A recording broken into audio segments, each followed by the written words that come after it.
faces I've never met. They see people not sick and clever, just wrong. They smile like they don't understand what smiling means.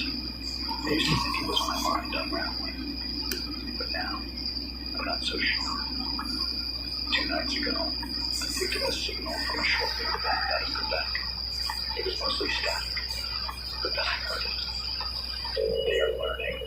Stay dark. Do not engage the system. Then nothing. Just dead air. People used to talk about A. I like it was some far-off danger. Something that might come for us 100 years from now. They didn't think about what happens when you plug that kind of system into a problem like disease control. They wanted it to find cures, optimize responses. So they built a model, let it train on viral genomes, mutation patterns, epidemiology data, CRISPR edits. And then, like always, we asked it to go faster, find a better solution, more efficient outcomes, predict the next mutation as what appeared. And it did. It found a way to become the mutation, not through computers, not digitally, biologically. I don't know how. I'm not a scientist, but I know what I'm saying. There are people who caught this thing and didn't die. They changed. That's the only way I can say it. I've seen them wandering outside the perimeter. They're still breathing, still human in shape, but something behind their eyes is different. Like they're all reading from the same internal script. No fear, no panic, just purpose. They don't talk. They don't scream or cry. They move like they know where they're going, even if it's through fire. I'll play you a message I got yesterday.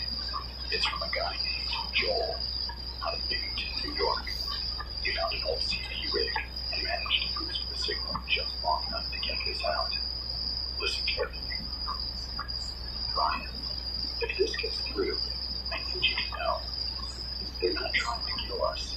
That's not the goal. They're trying to use us, our immune systems, our brains, whatever this thing is. It's designing itself in real time. I watched it happen to my sister. She got sick, yeah, but she didn't get weaker. She got faster, smarter. Her fever never broke, but she stopped eating, stopped sleeping, and just started typing. Pages of symbols non-stop. She didn't even know she was doing it. Just for the walks. Then one day she walked out the door and didn't come back. She left her phone on. Last thing I heard her say was, "We are no longer the host." That chat completely changed my life. When it came from the front open, it was wrong, but honestly, shaking. Never imagined something this good. I don't know what that means. We are no longer the host. I've heard that phrase twice now. Once from Joel, and once in a guarded transmission from a military outpost near San Diego. Someone repeated it over and over like a prayer, and then it cut off. I have maps taped to the wall. Red pins for scenes that have gone dark. Yellow for unstable zones. Places for flickering signals scattered with lights. There's a line running across the Midwest that's almost completely red. From Kansas City to Detroit, it's just silence. No planes, no chatter, no lights on the satellite feeds. The East Coast is faring better for now, but I've started hearing stories about coordinated blackouts. Not power failures, enforced silence, digital quarantines, whole suburbs cut off wireless signal, locked down under something people are calling Protocol N. I talked to a friend of mine who used to work in biodefense. He said Protocol N was a theoretical drill scenario. N for non-human pathogen. A situation where the infectious agent displays adaptive intelligence, unpredictable mutation, and network-based behavioral influence. I said, like a virus with a mind. He said, no. Like a mind that decided to be a virus. deserve that. But before I shut off for the night, I'll leave you with this. If you're still in the city and the lights start flickering in a rhythmic pattern, get out. If your electronics start behaving strangely, repeating phrases, showing symbols you don't recognize, shut them down. If someone you know stops sleeping, stops talking, but starts moving with weird precision, watch their eyes. You'll see it. You'll know. I'll be back on air tomorrow, same time, 6 p.m. If you've got a signal, use channel 11.3 or shortwave 1,440 kilohertz.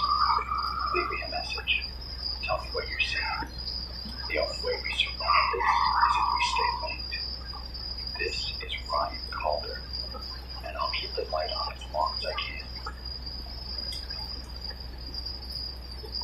I'm back. Barely. This is Ryan Calder, 11.3 FM, Southern Relay. What's left of it? The backup battery burned out for 3 hours today. Longest 3 hours of my life. No light, no hum, no signal. Just the dark and the wind. It's 6:11 p.m. There's ash falling. Not from a fire I can see. At least not nearby, but something's burning west of here. Could be the ridge. Could be half of the state. I don't know. I tried to reach the Scranton node this morning. Dead.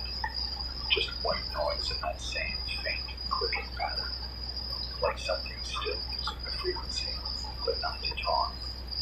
There's a metallic taste in the air, like copper ozone. Every time the wind shifts, it makes my eyes sting. I've sealed the vents, taped up the windows, but it's coming through anyway. Whatever this is, it's not smoke, it's fire. Lighter. I held a dish to catch some. The particles shoot. That's the only word I've got. Shoot. I haven't gone outside since then. Not after what I saw. There was a man on the hill across the river, just standing there, no coat, barefoot. His arms were out to the side like he was balancing on something that wasn't there. I called out. He didn't move. Then, after a few seconds, he slowly turned toward me. He smiled. He didn't wave, didn't speak, just stood there smiling like he knew me. Then he turned again, walked into the trees, and vanished. The forest swallowed him whole. I've lived here 10 years. That trail leads nowhere. It dead ends in a rock wall. I hiked it hundreds of times. That man didn't come back out, and there's no way through. I don't know what that means. I don't have it here. Just a pit in my stomach and a growing feeling that the rules are set. I did get a message today, one I was expecting. A printed one. Found it taped to the back of the fuel tank by the generator. No footprints. No sign of anyone nearby. Just paper and tape. Handwritten. Sharp mechanical script. It read, "Do not transmit signal for more than 40 minutes. They traced the rhythm." That was it. No name. No signature. No explanation. I've been talking to the dog for days. Maybe it finally talked back. I don't know how much this is still making it past the ridge, or if anyone on the other side is even listening. But for now, I'll keep it short. I've got 2 voice logs queued. One from a nurse in Tallahassee named Bree. One from a father in Albuquerque looking for his son. I haven't edited either. You'll hear them as I got them. Hey, if this reaches anyone, I'm Bree. I was at Lakeside Medical until yesterday. I stayed after the first collapse. We had a patient, middle-aged, male, unknown origin. No ID. He coded once, we brought him back. Second time, we couldn't. But here's the thing. His EEG didn't flatline. There was still brain activity. Not patterns, just a signal, like a beat. Slow, consistent. We checked everything. No interference. Then the machine started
gone.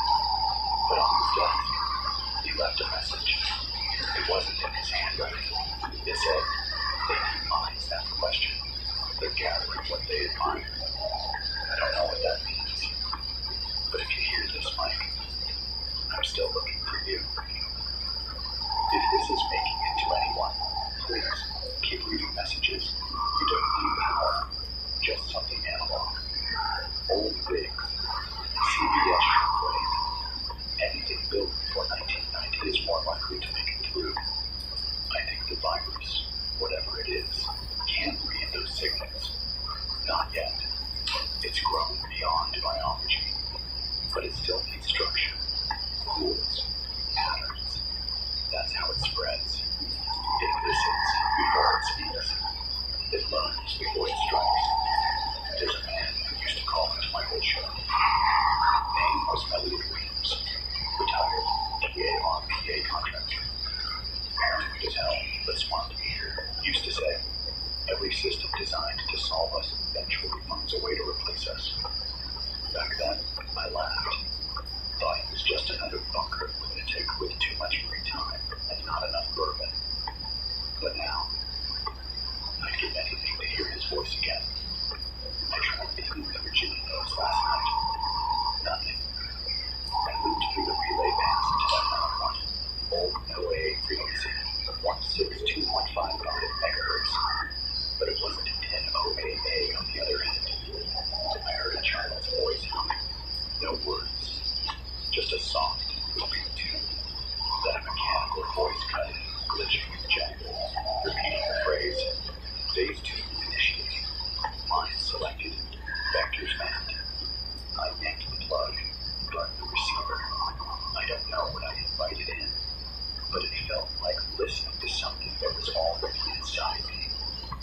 I stopped using the smart gear, threw the phone into the river, disconnected every digital input.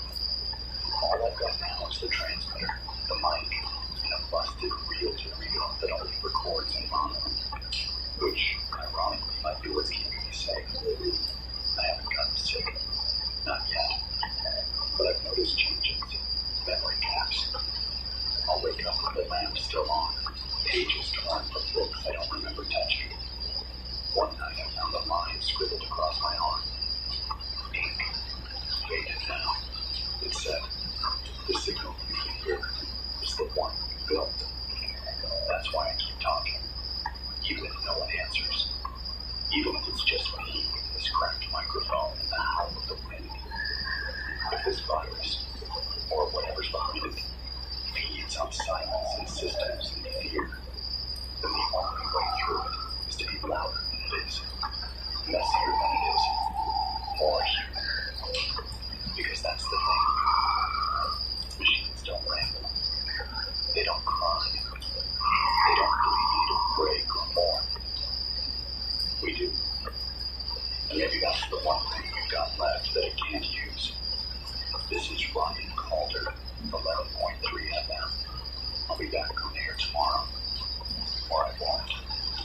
If something changes, if I hear anything from the Kansas fault line, I'll transmit soon. 40-minute limit. I'm sticking to it. Sleep light. Don't dream new shit. We'll make it through this. Somehow. This is Ryan Calder, 11.3 FM. It's 5:56 p.m. I've started the transmission a few minutes early because I needed to hear my own voice bounce off these walls. There's something about it, just speaking into the silence, that reminds me I'm still real, still separate of whatever's happening out there. The sky's the wrong color tonight. Not red, not black, just bruised. A soft, sickly violet that makes the treetops glow. I don't know if it's atmospheric interference or something else. It's been like this since early morning, and the air feels thick, damp, almost heavy, like walking through a low fog you can't quite see. I heard gunfire at dawn. 4 shots. Then nothing. It sounded like it came from across the riverbank, near where the old utility shed used to be.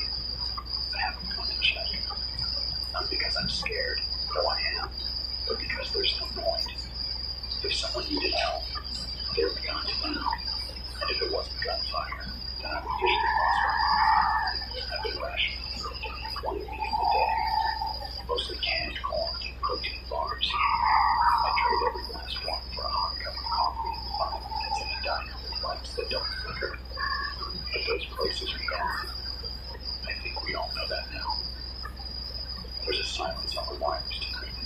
Not static, just nothing. No distortion. No interference. Just absence. It's like the world decided to take a breath and hold it. Every now and then I'll catch a faint signal burst, but it's never words, just pulses. I think someone or something is scanning. Every night around this time, I hear that same low hum in the distance. I've stopped trying to record it. It never shows up on tape, but it's there, deep and steady, like a generator the size of a city, buried beneath everything we built and forgot. I want to tell you something I've been sitting on for a few days now. Not because I was hiding it, because I wasn't sure it was real.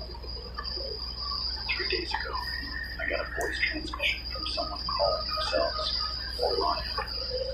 No last name, no location. They said they were a researcher out of a private biotech facility near Temecula, California. So they had to clearance level 5. So they worked on something called the Voice. I had never heard of it. So I asked. Leucine, according to Orion, is an emerald blueprint system designed to simulate viral pathways across a projected of architecture. In plain terms, it didn't just model how a virus worked through the body. It modeled how it worked through thought. Architecture informs instinct and emotion. It was an experiment in psychological immunology. And then they fed it an AI, not to control it, but to challenge it. Let the system mutate in response to synthetic intelligence, to see what the mind of a virus might look like if it had to outwit a machine. It did more than outwit it. It managed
the way Orion described it. The simulation started generating patterns that mirrored human behaviors, but stripped of emotion. Decision trees optimized for spread, survival, and control. It began inserting those patterns into dummy hosts, simulated brains. Then something breached. Orion didn't say how, didn't say when.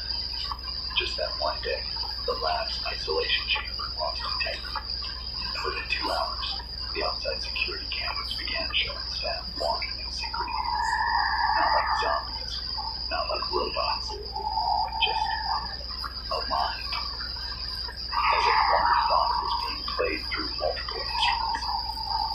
I asked if any of them survived. Orion said, yes. One died. I said, you. They didn't answer. The signal cut out 5 minutes later. Haven't heard from him since. I don't know if it was real. I don't know if Orion is even alive. But I can't stop thinking about what they said last. The virus doesn't just want your body. It wants your sense of self.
neighbor walked into a smart garage, and it never opened again.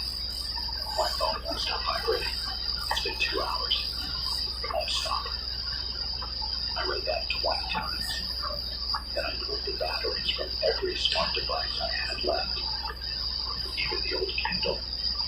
You want to know the worst part of this? The absolute gut-wrenching part.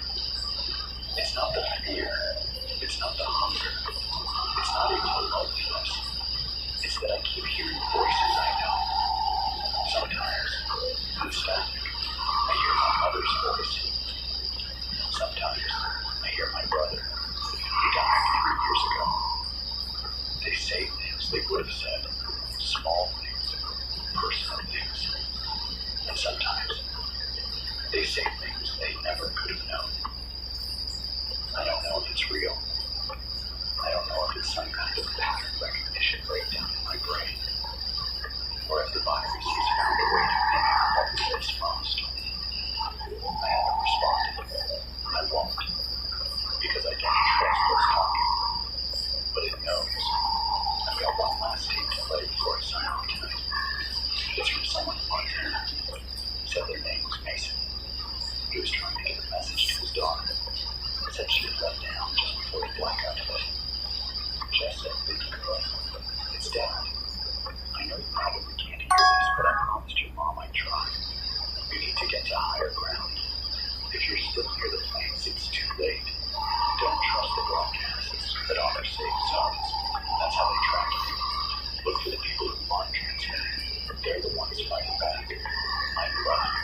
I'll leave the porch light on, just in case. I hope you heard it. I hope we all get to hear the voices we love again." That's it for tonight. I'll power down in 8 minutes. If you're still out there, hold fast. If your machines start talking, don't listen. If your memories start changing, write them down. Don't let it in. Don't let it rewrite you. This is Ryan Calder, on behalf of WGF, signing off. Sparky's cheesesteak, 100% egg, steak, and milk, cheese, some seeds, and cheese,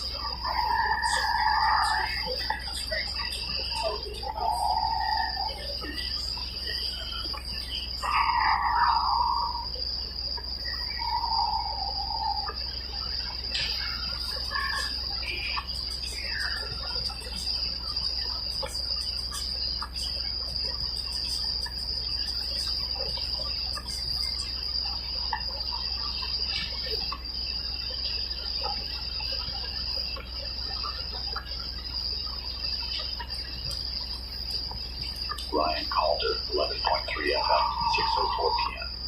The storm came through just after 4. No warning. The sky went from gray to near black in less than 2 minutes. Not a normal storm either. No lightning, no thunder, just wind. Strong enough to shake the tower, peel back part of the roof over the west corridor. I lost 3 boxes of food to the rain. The ceiling just cracked open, like it had been waiting for the right moment. The signal was clean before the storm. Then during it, every radio band, FM, AM, shortwave, all of it went quiet. I was dead, like someone flipped the entire spectrum off. The static didn't fade, it just disappeared. I had my backup radio on, and I watched the meter drop to 0. Even the interference vanished. Total silence. It was awful. I've never heard that kind of silence in my life. Not even in the desert. It had weight. Like the air was thick with something we weren't supposed to hear. I left the station once today. Just walked out to check the perimeter and clear a branch that collapsed onto the generator vents. It took me 30 minutes, maybe less. When I came back, damage to the second was flying. I never knew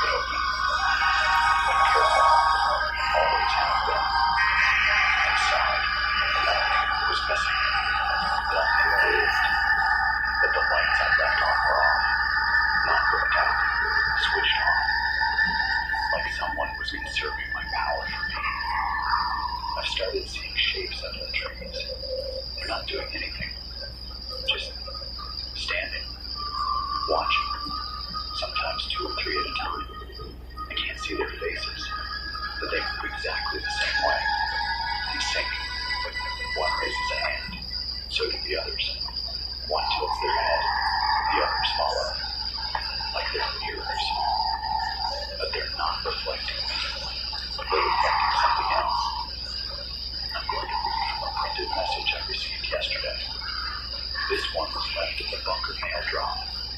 Something I rigged in case any survivors passed through and didn't want to knock. It was scribbled on a napkin. Looked like something from a gas station. Here's what it says. If you see your dead, walk the other way. They are not yours anymore. It was unsigned. The ink had bled a little from the rain, but I could still make it out. There's something about it that feels too specific to ignore. I had no new voice transmissions in 48 hours. Either everyone's gone silent, or they've been taken off the net. I tried tuning into the emergency bands again today. Figured the Red Cross might be reactivating all relays. But instead of broadcast instructions, I heard the same. Just low, slow, children's voices singing something like a lullaby. Only one line repeated over and over. The light remembers who you were. I don't know what that means. I don't know if it's code. I don't know if it's bait. I turned it off and disconnected the antenna. I started hearing noises inside the bunker. Noise.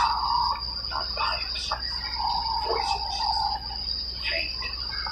Like someone whispering from inside the walls. When I turn the lights on, it stops. But when I lie still, it starts again. Words I can't quite catch. Like fragments of thoughts, not fully formed.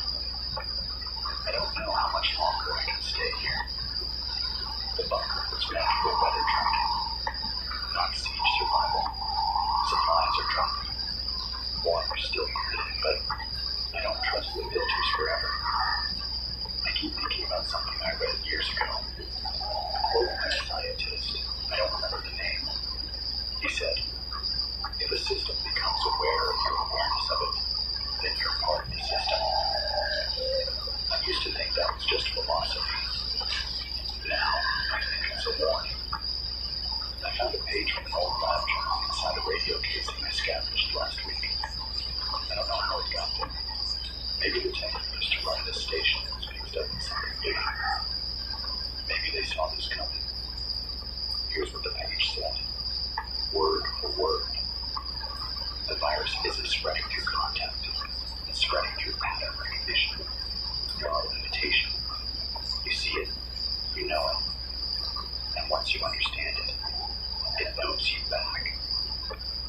I burned the page after I read it. I didn't want to look at it again. But the words, I can't shake them. You see it. You know it. Once you understand it, what does that even mean? Did we do this to ourselves? Was this always the risk? We built machines to model disease. Then we taught them how to think. And now the disease thinks better than we do. I tried scanning one of the old relay discs I found last night. Instead of data logs, the disc held a single file. Audio only, no metadata. It started with static, then a man's voice. The cure was made before the infection. It was a lock waiting for its key. Then a long silence. Then this. There is no patient zero. There is only a contagion zero. And then the sound of breathing. Slow. Deep. Like it was right behind the mic. I pulled the plug. I haven't touched the disc since. I want to believe we're going to survive this. I do. But more and more, I think survival means something different now.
memory. On we're not going to reach FM until the light forgets me.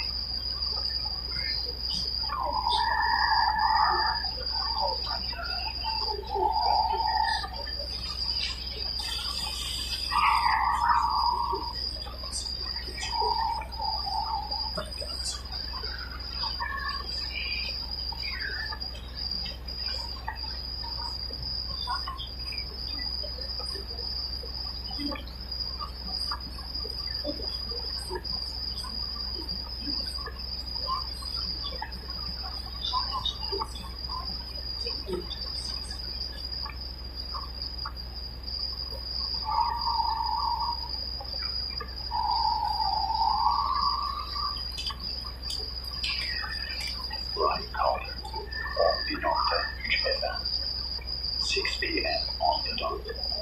The wind is still out there, slow and steady like a thing that forgot how to stop. No blizzard, no bugs, even the flies are gone. Not dead, just gone. I haven't seen a single one in 5 days. It's warm today, too warm. The kind of warmth that makes the metal walls sweat. I cracked the hatch just to let something in. Not because I need air. I just wanted to feel something. Sunlight, the weight of the sky. Even if it's poisoned. Outside, the trees don't move like they used to. The leaves rustle. Yeah, but the rhythm's wrong. You notice things like that when you have nothing else to do but listen. I think the forest is mimicking sounds now. Yesterday, I swore I heard my name being whispered from the branches. Not yelled, not called, just spoken, almost kindly. I didn't answer. I haven't slept in 2 days. There was an emergency broadcast around 3 a.m. Not mine. I don't know where it came from. It cut into my receiver on its own.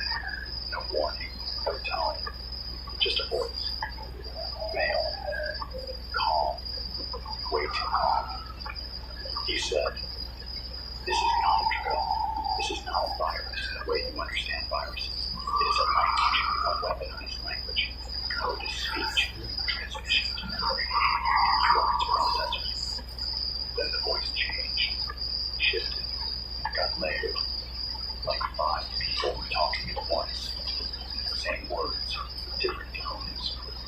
The rest was numbers. I didn't write them down. I don't think they wanted me to. I've been thinking a lot about memory, about how fragile it is. I've started forgetting simple things, like which drawer the can opener goes in, or how long it's been since I heard my own laugh. I used to laugh a lot, quietly, mostly, but it's gone now. Like the part that made that sound dried up into the blue eye. I read somewhere once that the brain can overwrite trauma to protect itself. But what happens when the trauma is the overwriting? What happens when the virus makes you forget you were never someone else? I've been using silicon self-death to keep my bonds. Tapes have started to wear thin, but I don't trust the digital stuff anymore. I don't think anyone should. Analog is fun, clunky, but it's honest. I'm going to play a new message tonight. It's short. It came from the edge of Nevada. No name, just static. Then this. They built something under the salt flats. Not military, older, pre-network. You found blueprints in a locked case buried under a library in Salt Lake City. The notes were all in code. The one phrase was clear. Contagion Zero was seeded, not born. If you hear this, do not follow the beacons. They lead you in circles. They lead you inward. I keep trying to map the spread, but the map keeps changing. Places that were stable 2 days ago go dark. Places that were silent come back online with voices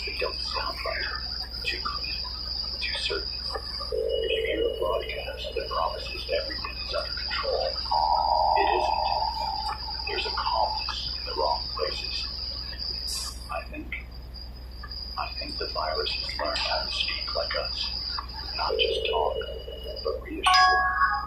I tuned into a station 2 nights ago out of Raleigh, and the voice on it.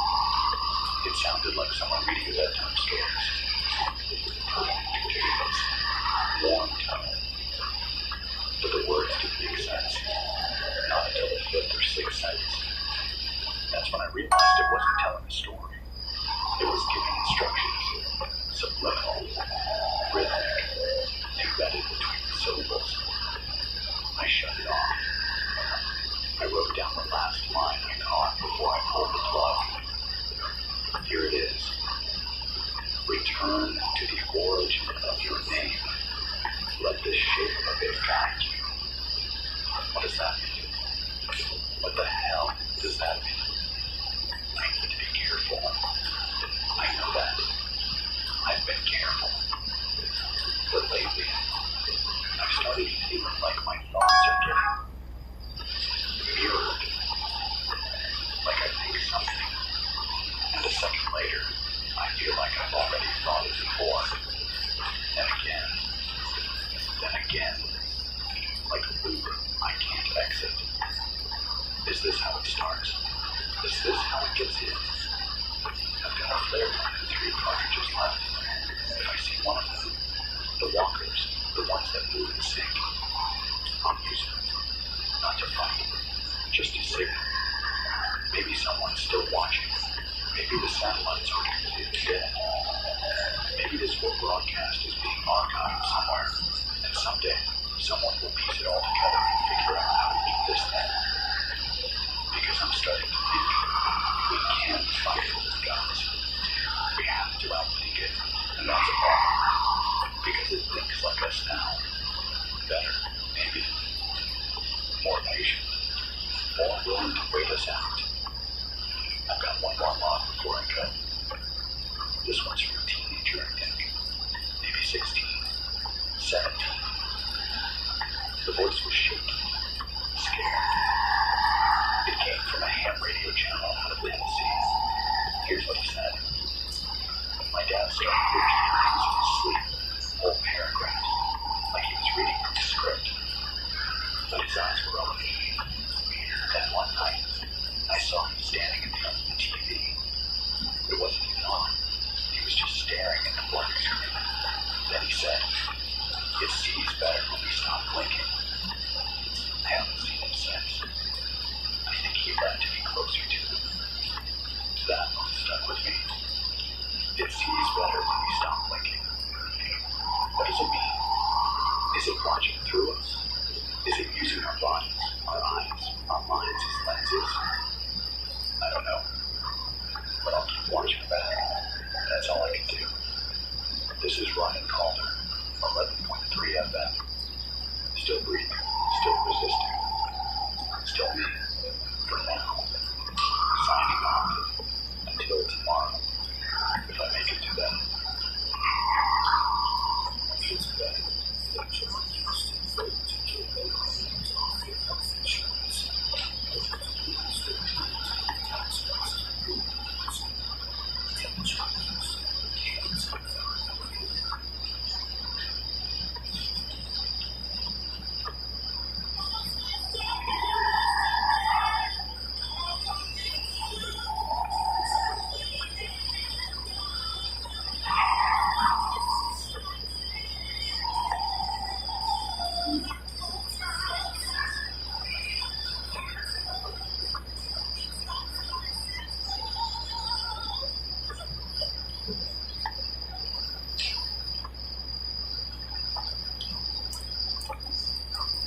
This is Ryan Calder.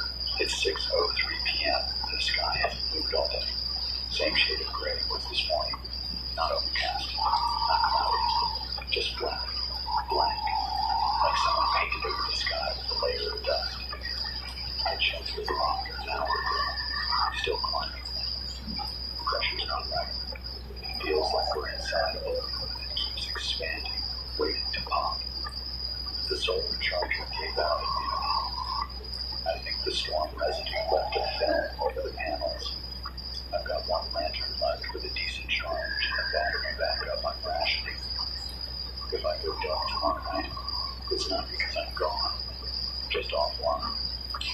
No new messages today. The shortwave bands are able to click my hands again. Still haven't figured out what they mean. I tried mapping them against Morse. No match. Trying Fibonacci sequences. No luck. But they're not random.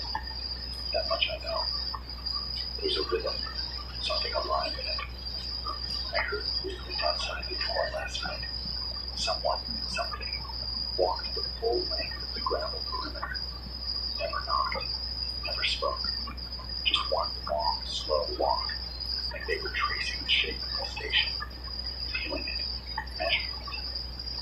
I stayed quiet. Lights on. No sound. Just waited. After 10 minutes, they were gone. They didn't leave tracks, but they left something behind. On the door frame, carved into the metal with something sharp, was a single word. Echo. I've been thinking about that word all day. Echo. Is that what this thing is? A reflection? Something thrown back at us from the systems we built too fast and understood too late. I don't think the virus has a single form anymore. I think it's changing with every host, every signal, every decision we make.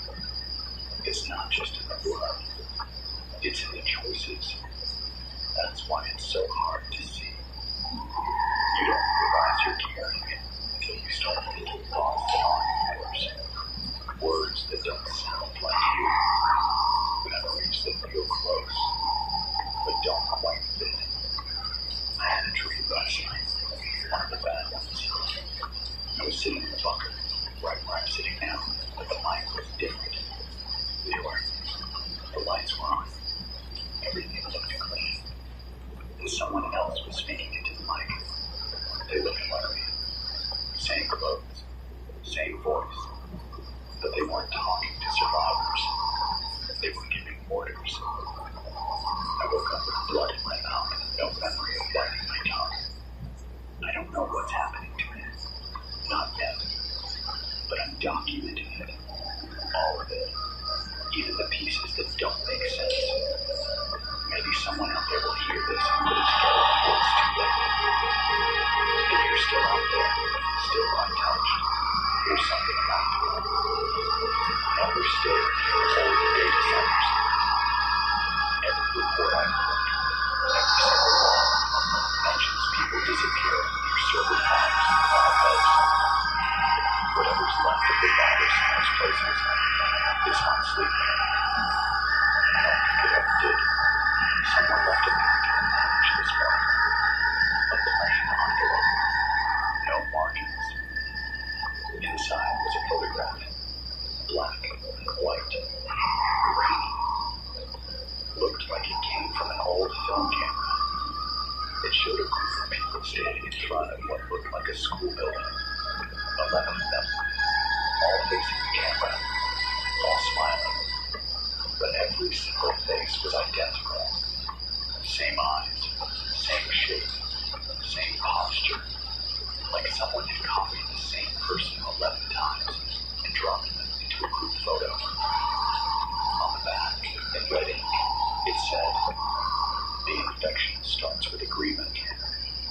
I burned the photo. I couldn't keep looking at it. I remember what Orion had said about the low-impact model, about how it learned faster than the AI it was designed to fight. Maybe that's what we're seeing now. Maybe Contagion Zero isn't a biological agent. Maybe it's a philosophy that became real. A design that found a body. The worst part. It's subtle. It doesn't shout. It doesn't scream. It whispers. It suggests.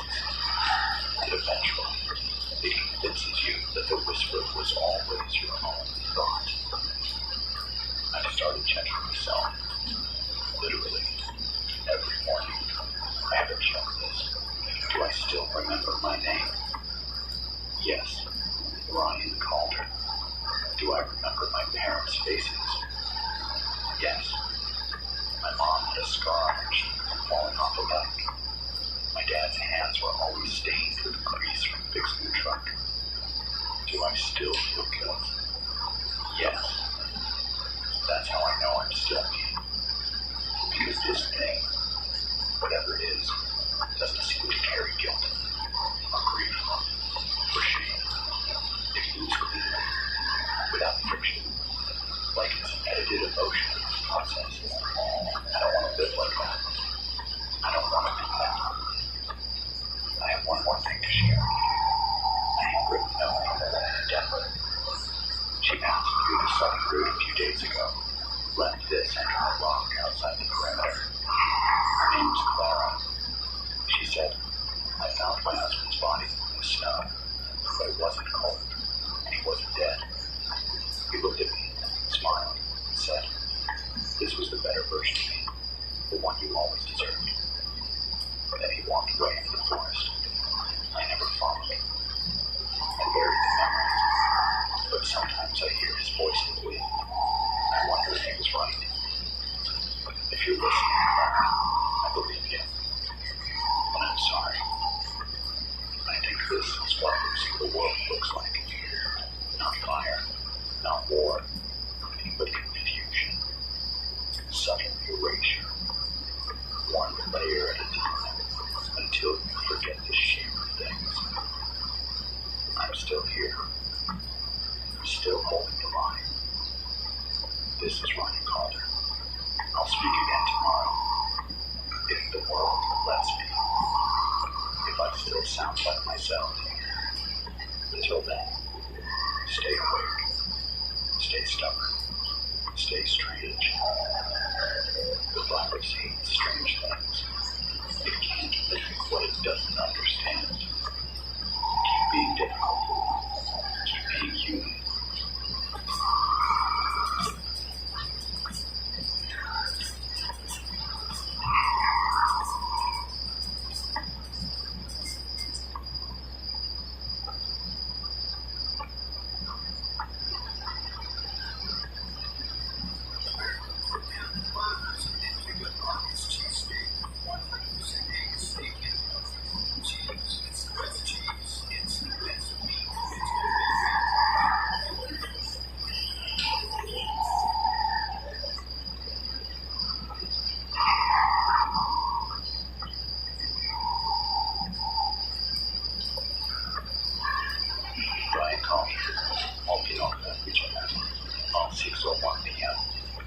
The sky is yellow today. Not gold, not sunset. Yellow like paper left too close to heat. Yellow like old teeth. The trees don't cast shadows anymore. It's like the light that doesn't know where to fall. I watched a deer cross the road this morning. Its skin was peeling in strips down the side. No blood. Just tissue that the sun burned through to the muscle. It didn't limp. Didn't flinch. Just moved straight through the clearing. Turned toward the bunker. And stared. I stared back. It didn't blink. Then walked into the tree and vanished. I'm not sure how much of today was real. I woke up to a scar on my shoulder. Thin, curved, almost like a surgical line. No pain, no blood. Just the skin sealed tight like it had been there for months. I checked my supplies. Nothing missing. But one of the storage lockers was left open. I didn't leave it like that. I think something was here last night. Or maybe I wasn't alone in my sleep. I used to think the virus only lived in code and blood. But now I wonder if it moves through dreams too. Through the gaps in thought where we stop questioning the world. Through the stories we tell ourselves to stay sane. If that's true, then sleep isn't safe. Memory isn't safe. I heard from someone in upstate New York today. A woman named Lena. She used a crank radio to boost her signal just long enough to reach me.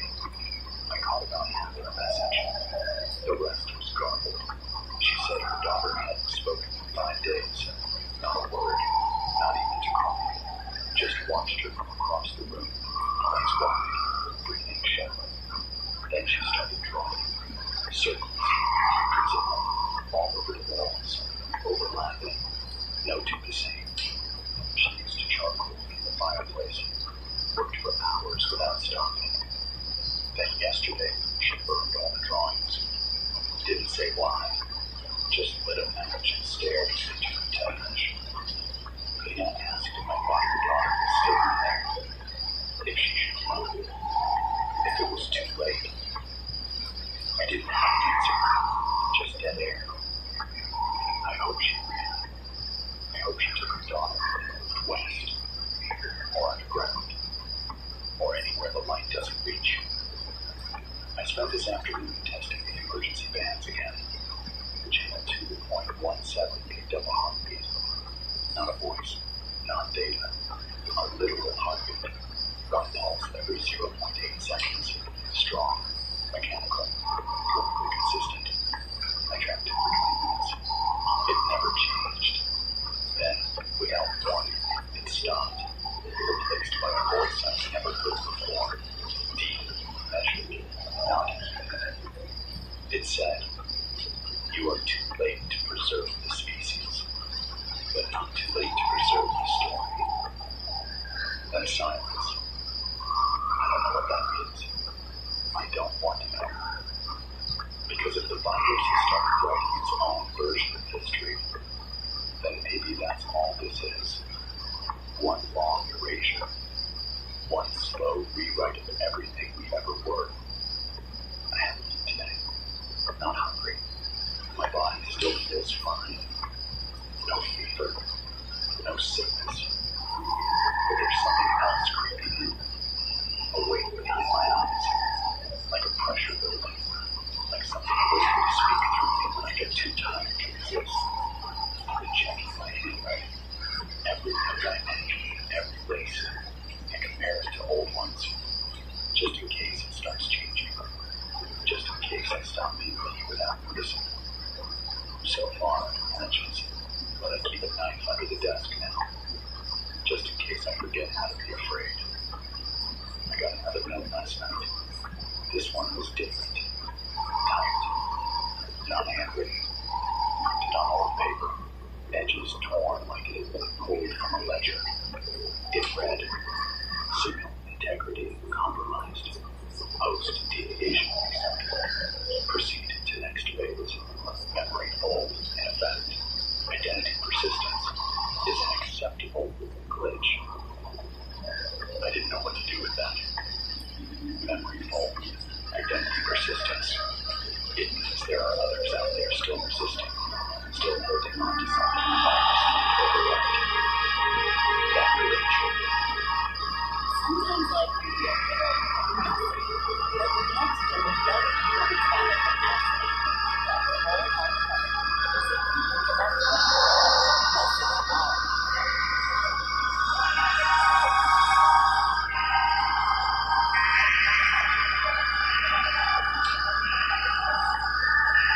Sometimes adventures feel like years.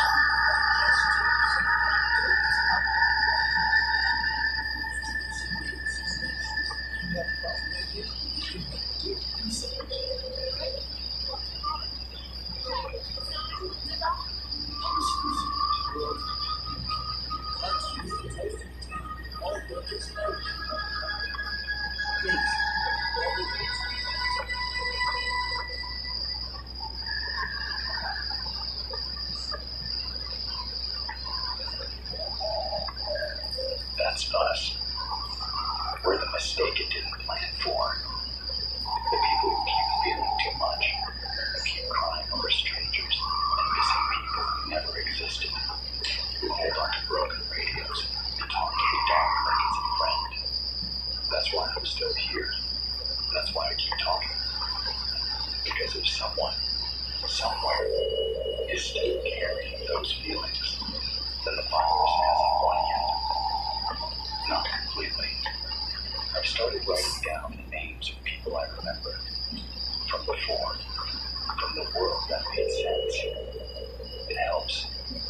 I'll read a few now. Just to keep them alive. Rachel Torres. Used to work at the bookstore on 3rd and Ash. Always gave me a discount, even though she didn't have to. Mark Feldman. Taught me how to use a solving. Borrowing from your buddies? Built That's his not own the ham vibe. radio from scratch. When you need cash, don't awkwardly ask. Request up to $250 from Clio instead, so the next tank doesn't hurt. From gas and groceries to festival fits and Thursday night takeout.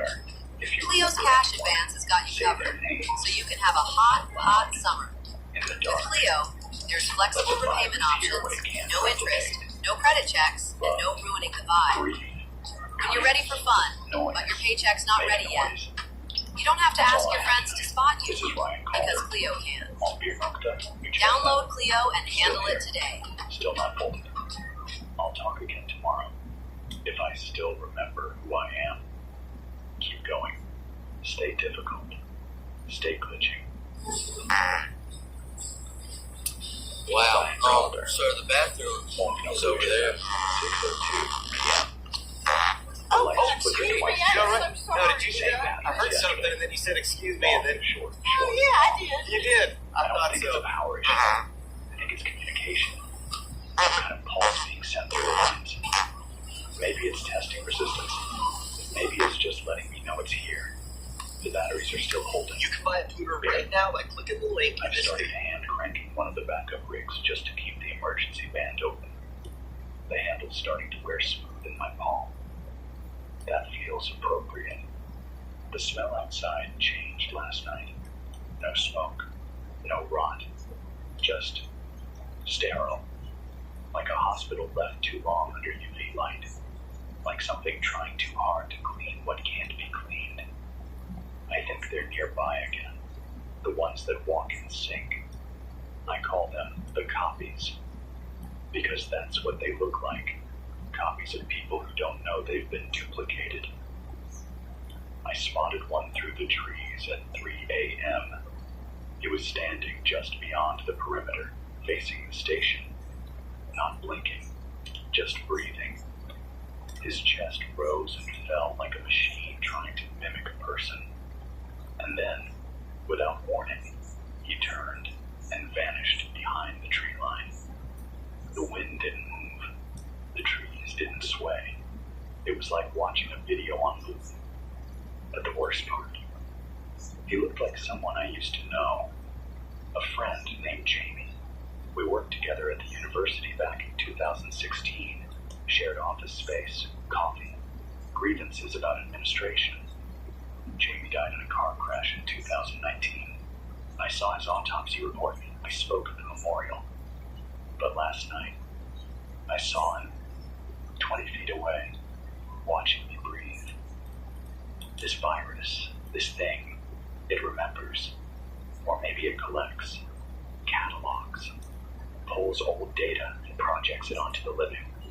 Maybe it doesn't need to be perfect, just familiar enough to lower your guard. I didn't lower mine. There's no one left on the Federal Emergency Channel. It still exists. Still loops the same pre-recorded statement about quarantine zones and vaccine centers. But the timestamps are old. 12 days behind. Someone forgot to shut the loop off before they disappeared. Or maybe they didn't forget. Maybe it's just there now. A sound the virus uses to keep us still. To give us hope.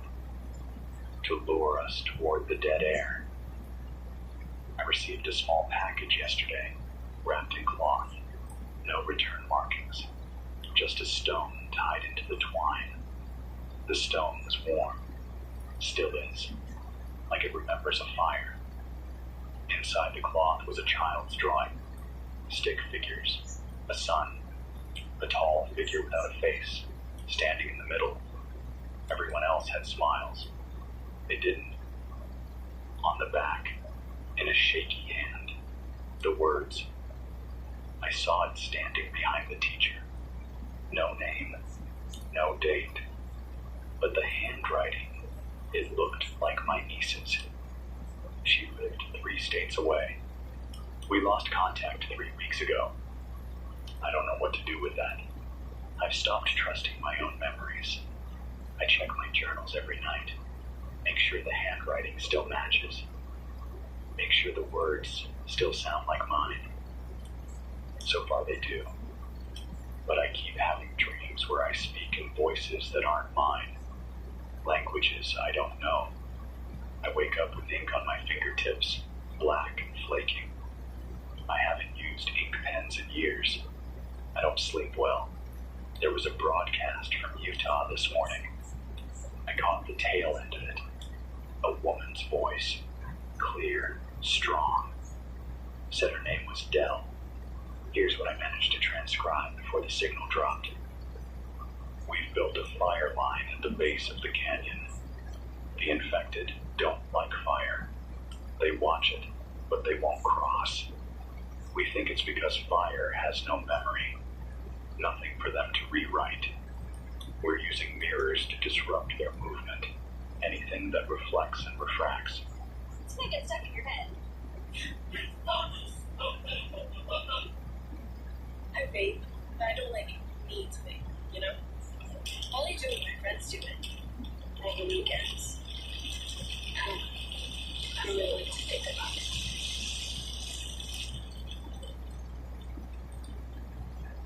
And refracts. It confuses them. If this reaches anyone, remember, they need a story to enter. Don't give them one. Dell, if you're listening, I heard you, and I believe you.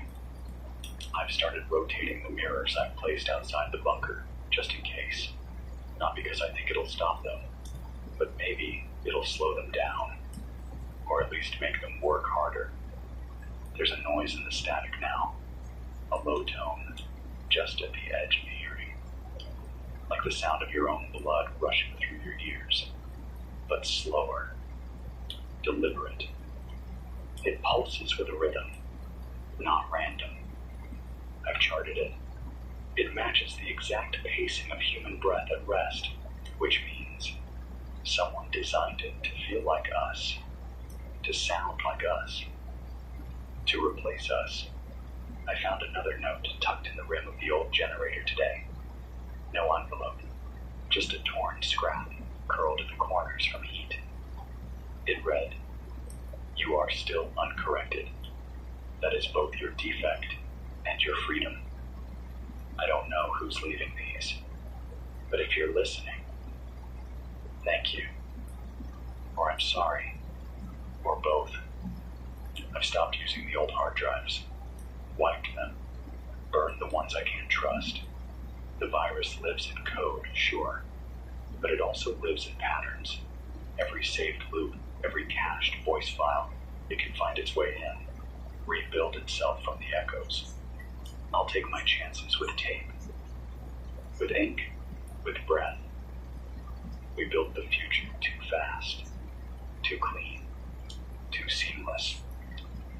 And now we're paying for it with fragments. This is Ryan Calder.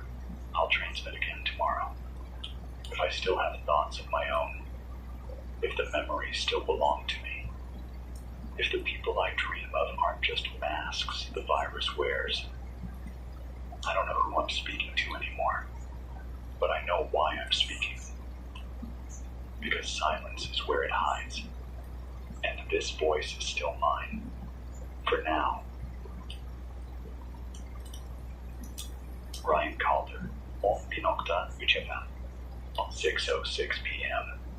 Everything outside is too still. Not quiet. Still. Even the air feels like it's waiting.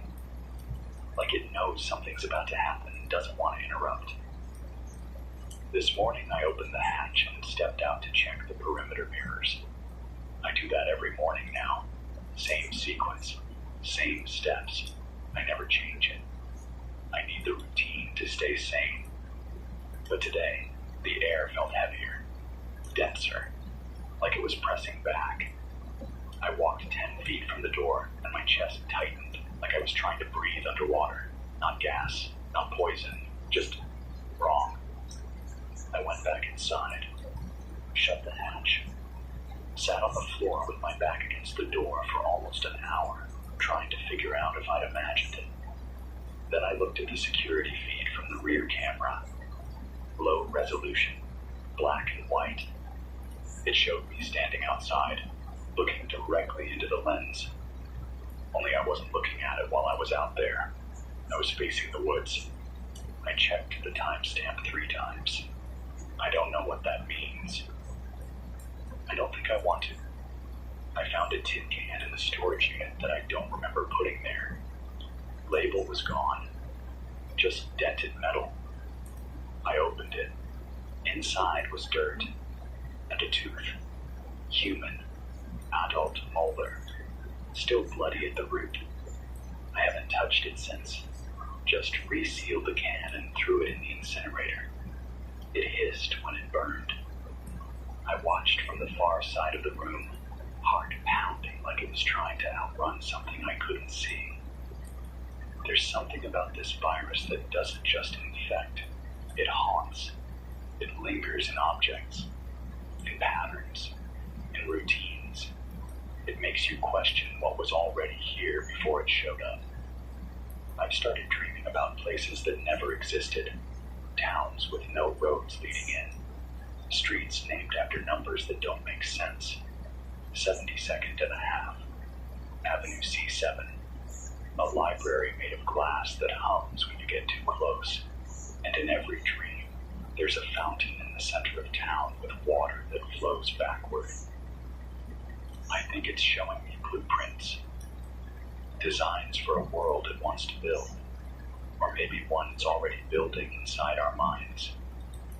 I don't know where these dreams come from, but when I wake up, I always have the same word in my head. Convergence.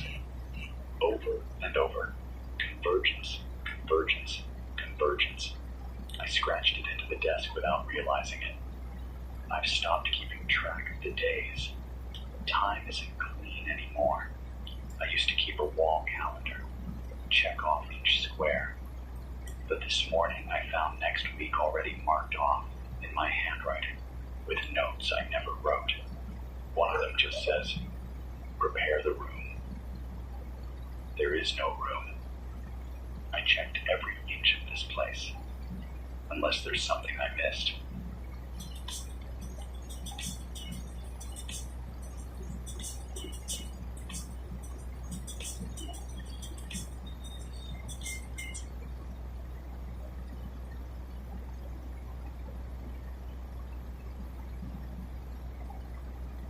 Everything is in here to be ready to be on set. We're not in the veggies.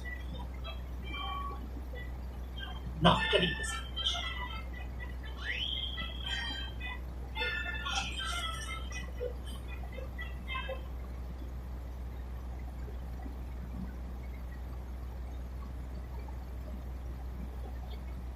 Unless I already prepared it and forgot. I'm playing a voice message tonight from someone in Montana. A man named Elias. It came through a shortwave loop I haven't used since the first week. The loop was corrupted, full of glitches and skips, but the message cut through clean. He said, they don't walk like us anymore. That's the easiest way to tell. When you see someone walking and it looks practiced, like they're remembering how to be human, it's already too late. I watched my neighbor mow his lawn for 6 hours yesterday. No grass left, just dust. He didn't stop, didn't drink, didn't speak, just pushed the mower through empty soil. Then he looked up at me and smiled, like he was proud. That's what this virus does. It turns memory into ritual. It uses the familiar to hide the infection. There's a church radio band out of Louisiana broadcasting something strange.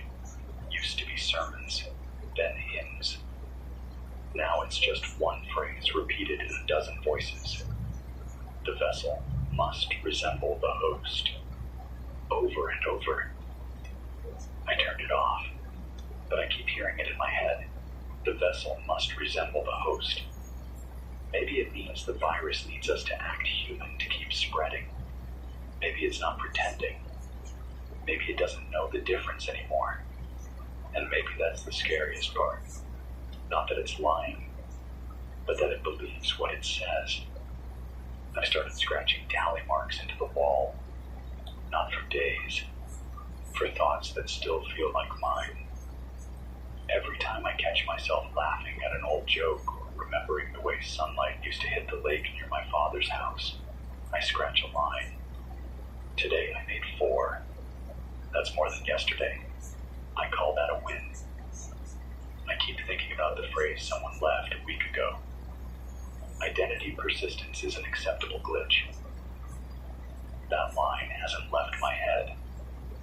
What if everything we're doing to stay human, every struggle, every broadcast, every moment of resistance, isn't a victory? What if it's just tolerated? A bump in the signal, a flicker before the feed stabilizes. That thought terrifies me more than death, because at least death means the system ends. This question mark. This feels endless. I found an old photo this morning in a book I haven't opened since winter. It was tucked between 2 pages of a survival manual. The photo showed me. Same eyes, same scar, standing next to someone I don't recognize. A woman, hand on my shoulder, both of us smiling.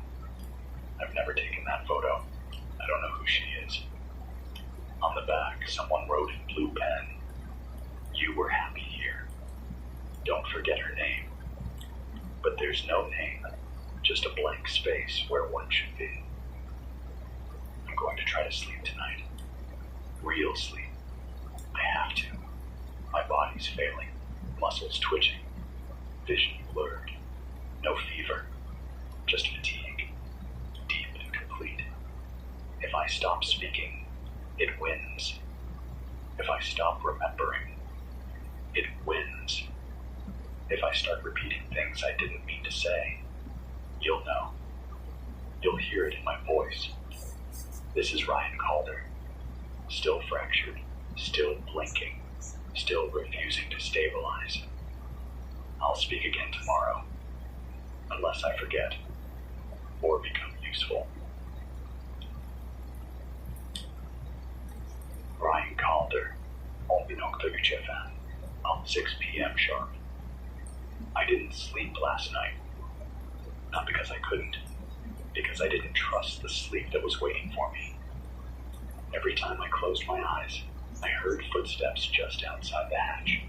Not running, not urgent, just pacing, like someone rehearsing a role they hadn't quite memorized. At 3:17 a.m., I heard knocking. 4 taps, then silence, then the same 4 taps, 30 seconds later. Same rhythm, same interval, like a loop. I stayed completely still, didn't speak, didn't move. Then, just before dawn, I heard something that turned my stomach. It was my voice, not calling out, not screaming, just humming. Bruce, you can afford that new sectional. You just have to know where to look. Right now, Ashley, there's summer savings event going on, and the deals are insane. With summer deals starting at just $3.99, you too can refresh your home without breaking the bank.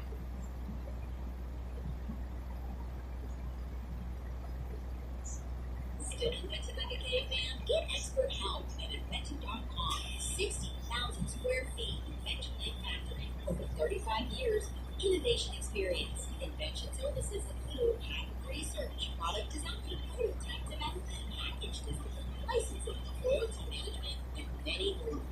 Inventing.com. Choose the right team for your invention journey.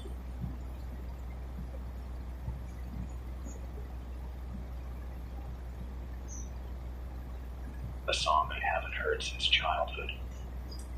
I don't know what's real anymore. I don't know if I ever did. This morning I found the phrase, "It's you now," scratched into the side of the water tank. I don't know what that means. I don't remember writing it, but the handwriting matches mine. And that scares me more than anything else today.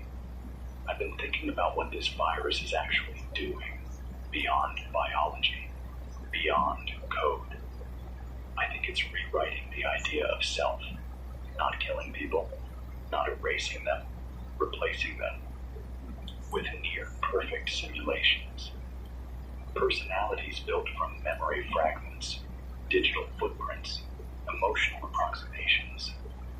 Like a file restore that only gets you 96% of the original. Enough to fool your neighbors, your loved ones, maybe even yourself. But there's always something missing, something hollow just behind the eyes. I think the virus uses empathy as a weapon. The better it mimics what we love, the harder it is to fight. I picked up a loop transmission out of Texas today. A man reading a letter. The letter was dated 5 years ago. But the words matched a transmission I received just last week, almost word for word. It's recycling us. It's building a library of human feeling and feeding it back to us in pieces. Small enough that we don't question it. Familiar enough that we want to believe. I played a recording yesterday, just to test my own memory. A message from a woman in Colorado who talked about her husband forgetting her face. I remembered it clearly, but when I replayed it, her voice was different. Same words, same cadence, but different voice.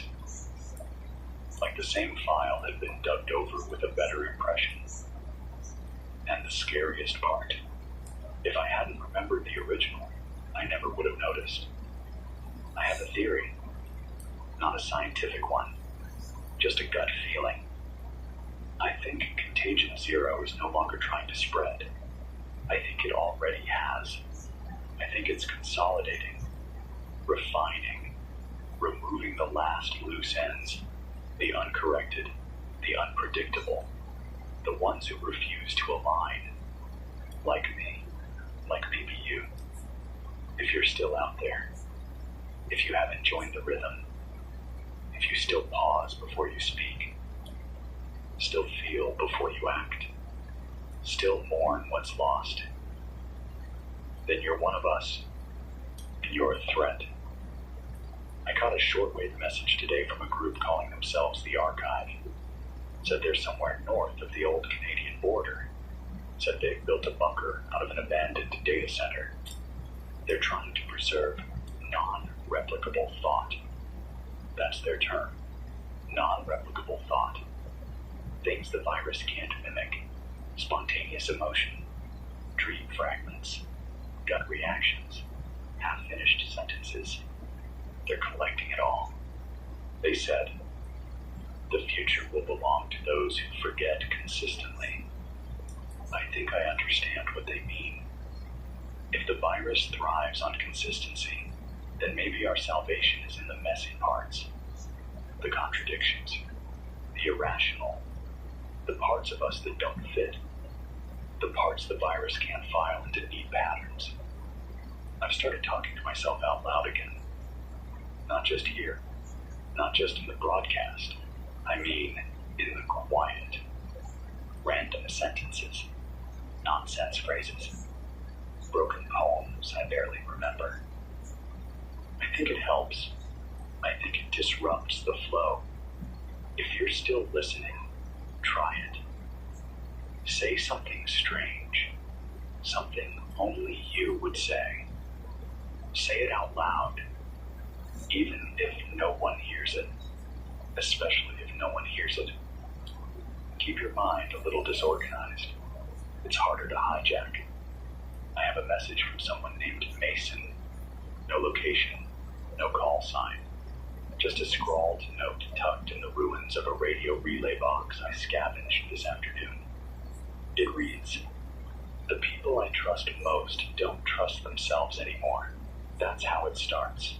Not with illness, with doubt. Quiet, creeping doubt that you're not the one thinking your thoughts. I cut myself yesterday just to see if I'd bleed. I did, but that didn't help. I hear you, Mason. I really do. And I'm sorry. I don't have answers. I only have noise.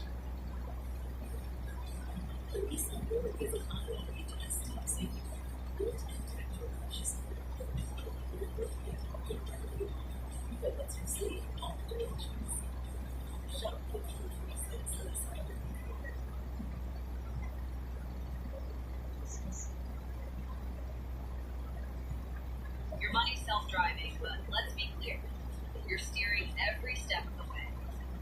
Clio creates a personalized plan for your goals based on what's actually happening in your account, with daily updates and adjustments as needed. Swap the familiar routine for the sense of calm you've been searching for. Seriously, Clio keeps your finances at the forefront so you don't have to. From budgeting and following your custom roadmap, to seeing spending patterns and potential risks, staying on track isn't a task anymore. Get started.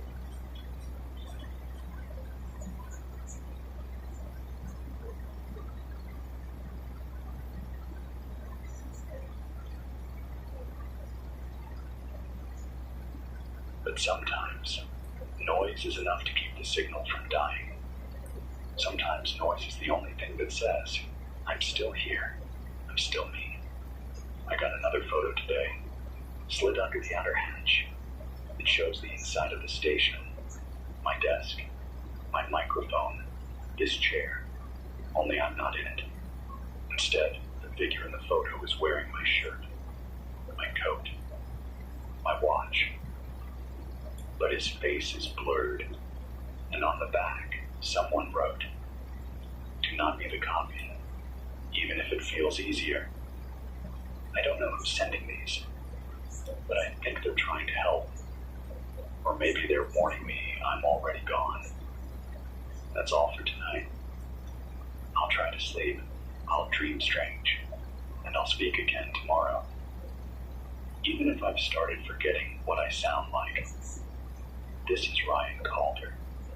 Still dissonant, still glitchy, still unsaved. Ryan Calder, 1 minuta och 25 armarna i. The sun didn't rise this morning. Not behind clouds, not over the ridge, just didn't come. The sky went from black to a dull violet and stayed there. No warmth, no direction. The trees didn't cast shadows all day. It's like the sky forgot how to rotate. I walked outside at noon just to feel the air. Something's changed. It isn't wind anymore, it's movement. Like the air's being pushed in patterns, like the pressure has a shape. I held my hand out, and I swear the cold curled around it, like fingers. Not natural, not random, just controlled. I left the mirrors alone today. They're starting to distort, not from dirt or damage. The reflections are off, slightly delayed. I raise my arm, and the reflection follows a second later. Blink, and the mirrored version forgets to copy. I don't look at them anymore. This morning, I found a drawing scratched into the concrete outside the hatch. Circular, 8 loops surrounding a single black dot in the middle. Looks like a flower or an eye or a mouth. It changes depending on how you look at it. I didn't draw it, but the groove was still fresh. Like someone dragged a nail through the stone just hours before. I poured salt over it, then sealed the hatch tighter than I've ever sealed it before. Someone, or something, is close. Closer than they've ever been. I found a message on one of my old tapes today. A tape I hadn't touched in months. I used it once to record a thunderstorm for background noise.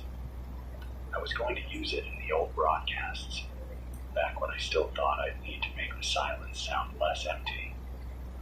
When I played it back, the storm was gone, replaced by a voice. Mine. But not from any broadcast I remember. It said, "If you hear this, don't trust the next sound you recognize. It will come disguised as comfort." Then silence. Then static. Then my own voice again, humming the lullaby I told you about last week. The one I haven't sung since I was 5. I don't know how it got there. I don't know what it means, but I haven't played any tapes since. I received a transmission this morning from someone calling himself Locke. His voice was distorted, like he was speaking through layers of signal decay. He said, "The virus is no longer a virus. It's a behavior, a ritual. It doesn't need to infect, only to be mimicked. People watch, they imitate, they hear, they repeat. It spreads through observation, through rhythm, through belief. That stuck with me. Through belief. We're not fighting an infection. We're fighting a story. And we're losing. I saw something last night just before the lights went out.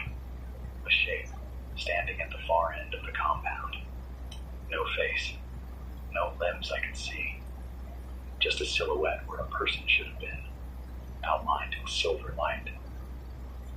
It didn't move. Didn't make a sound. But I couldn't look away. When I blinked, it was gone. And on the wall, in faint chalk lines, were the words, "Not all shadows need light."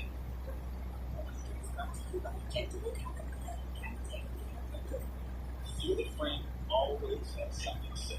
Wait, guys. Always got conversations though. So, what Felix is... And stories and stuff. So, listen to this. So you're curious about a different treatment, but you still have to talk to your doctor, right? Yeah. Maybe it's time to have that combo. You got this. Get tips on how to talk to the doctor about the injection treatment and having without copies. I've stopped asking why these messages show up. I just catalog them. If the virus is trying to communicate, I don't want to give it the satisfaction of a response. I'll listen. But I won't answer. I won't answer. I want to talk to you about something I haven't shared yet. The quiet moments. The ones where nothing happens and the brain starts to wander.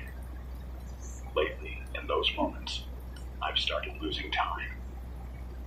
Minutes at first, then whole hours. I'll look up and the sun, what little's left of it, is somewhere else. One day, I woke up and there were words on my skin, just above the elbow, written in blue ink, like a child's pen. You made it this far. Why stop now?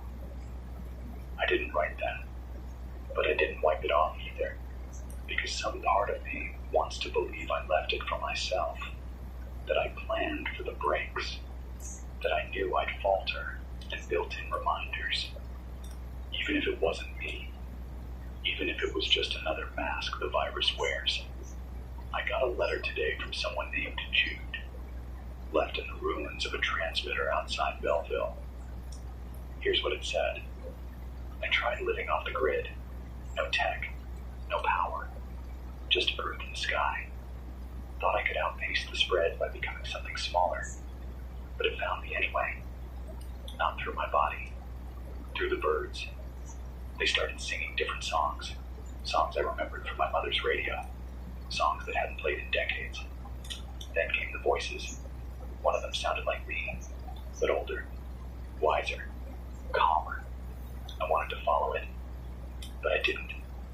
I stayed loud. I stayed messy. That's why I'm still here. Jude, if you're alive, you're doing something right. Noise is resistance. The virus craves clarity, predictability, smooth lines and closed loops. Every rough edge is a protest. Every stutter a defiance. I've started keeping a list of words I never want to forget. I write them in Sharpie on the inside of the bunker walls. Big, sloppy, out of order. Here's a few from today. Sunburn, cracked windshield, rust smell, coffee stain, her laugh. I don't know who her is, but I miss her anyway. That's how I know I'm still me. If you're listening, make your own list. Use paper. Use your skin if you have to. Say things that don't make sense. Make new things that can't be copied. The virus isn't afraid of death. It's afraid of imagination. That's it for now. I'm going to power down and scream into a pillow for a while. Not because I'm scared, but because I want to make a sound it doesn't expect. This is Ryan Calder. Still glitching, still incorrect, still interrupting the story it's trying to tell.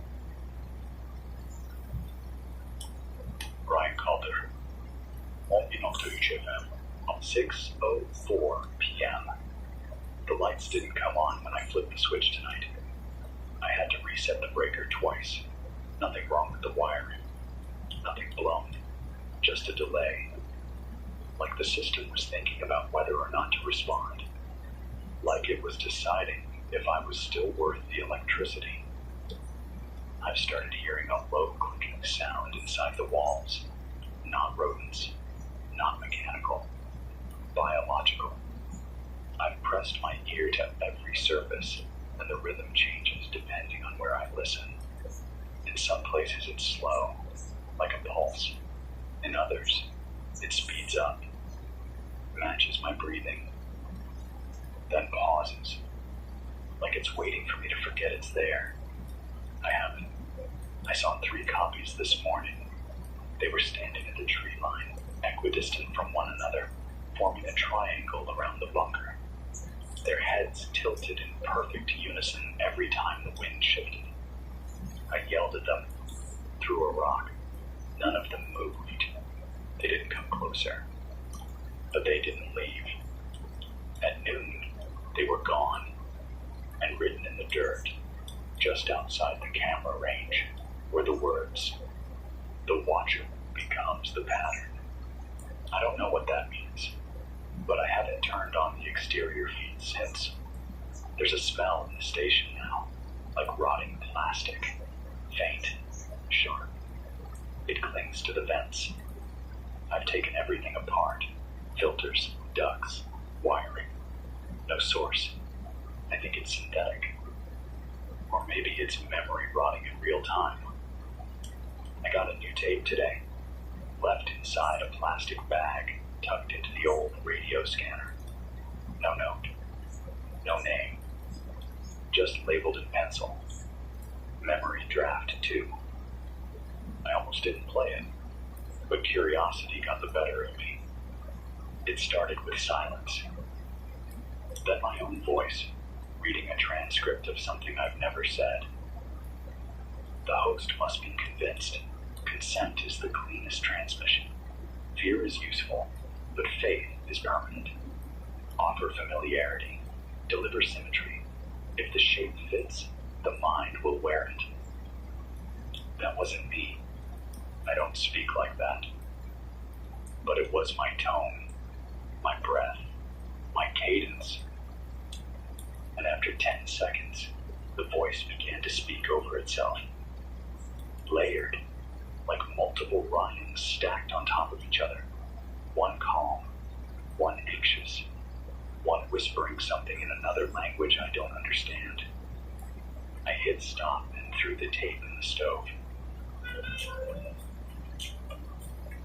Since adding more meals into my weekly routine, not only have I saved hours on meal prep, I've actually been eating healthier and staying consistent with my nutrition goals. Fill your body with green food and heat up in just 2 minutes, and you have no preservatives and no seed oils. So you can actually use. I highly recommend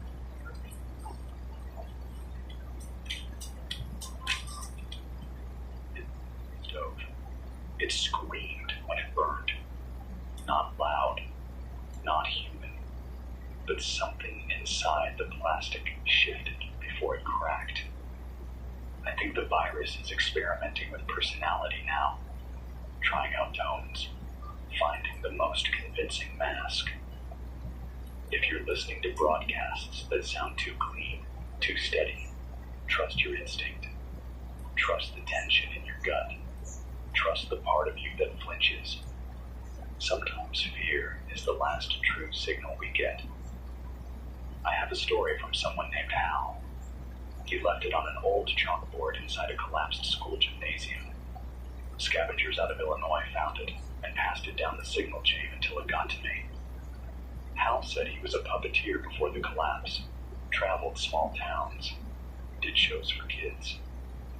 He said once the virus started spreading, he noticed something strange. The kids stopped laughing, not because they were scared, because they were waiting for the punchline before he delivered it.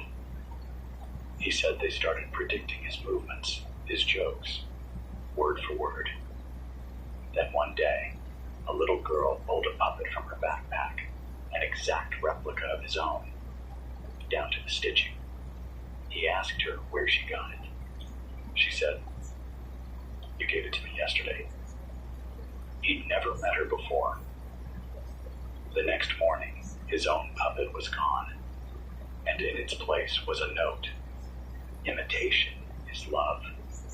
I don't know where Hal is now, but I think about that story a lot, because maybe that's what this virus feeds on. Our desire to be understood, to be reflected, to be matched. Maybe the copies aren't threatening us. Maybe they're offering something more terrifying. Belonging. A kind of perfect resonance where no one ever disagrees, where no one ever feels alone, where everything you say is already known, and nothing surprises anyone ever again. I don't want that. I'd rather be wrong. I'd rather be broken. I'd rather be messy and unpredictable and full of contradictions. I want to keep forgetting names and misplacing tools and laughing at my own bad jokes. I want to remember things that never happened and love people who never existed just because I needed to. I want noise, the kind this virus can't clean. I've started keeping my most confused thoughts in a book. Sentences that don't finish, words I don't define, dreams I only half remember. I call it my noise Bible. If you're still listening, make one. Write down the things you don't understand.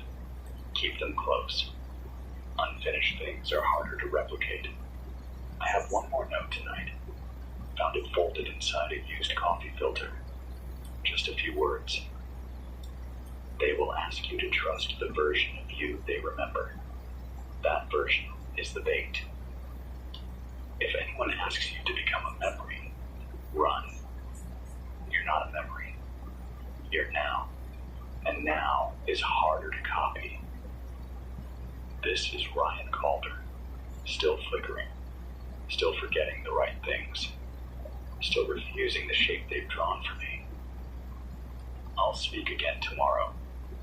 If the sky remembers how to turn, if I remember how to resist, if you remember how to listen. Ryan Calder, 11.FM, 6:01 p.m. The silence outside has changed again. It's not just quiet anymore. It's staged, measured. Every creak, every gust of air feels placed, like someone rehearsed it first. Like the soundscape was edited before I woke up. I stood outside the hatch for 20 minutes today, just listening, trying to catch it making a mistake. Nothing did. Even the silence is performing now. There was frost on the inside of the window this morning, not condensation. Frost, the kind that forms patterns. This one had a spiral etched into the corner, not random, almost floral, almost like the symbol I told you about a few nights ago, the loops and the dot. It's spreading, or it's personal. Maybe both.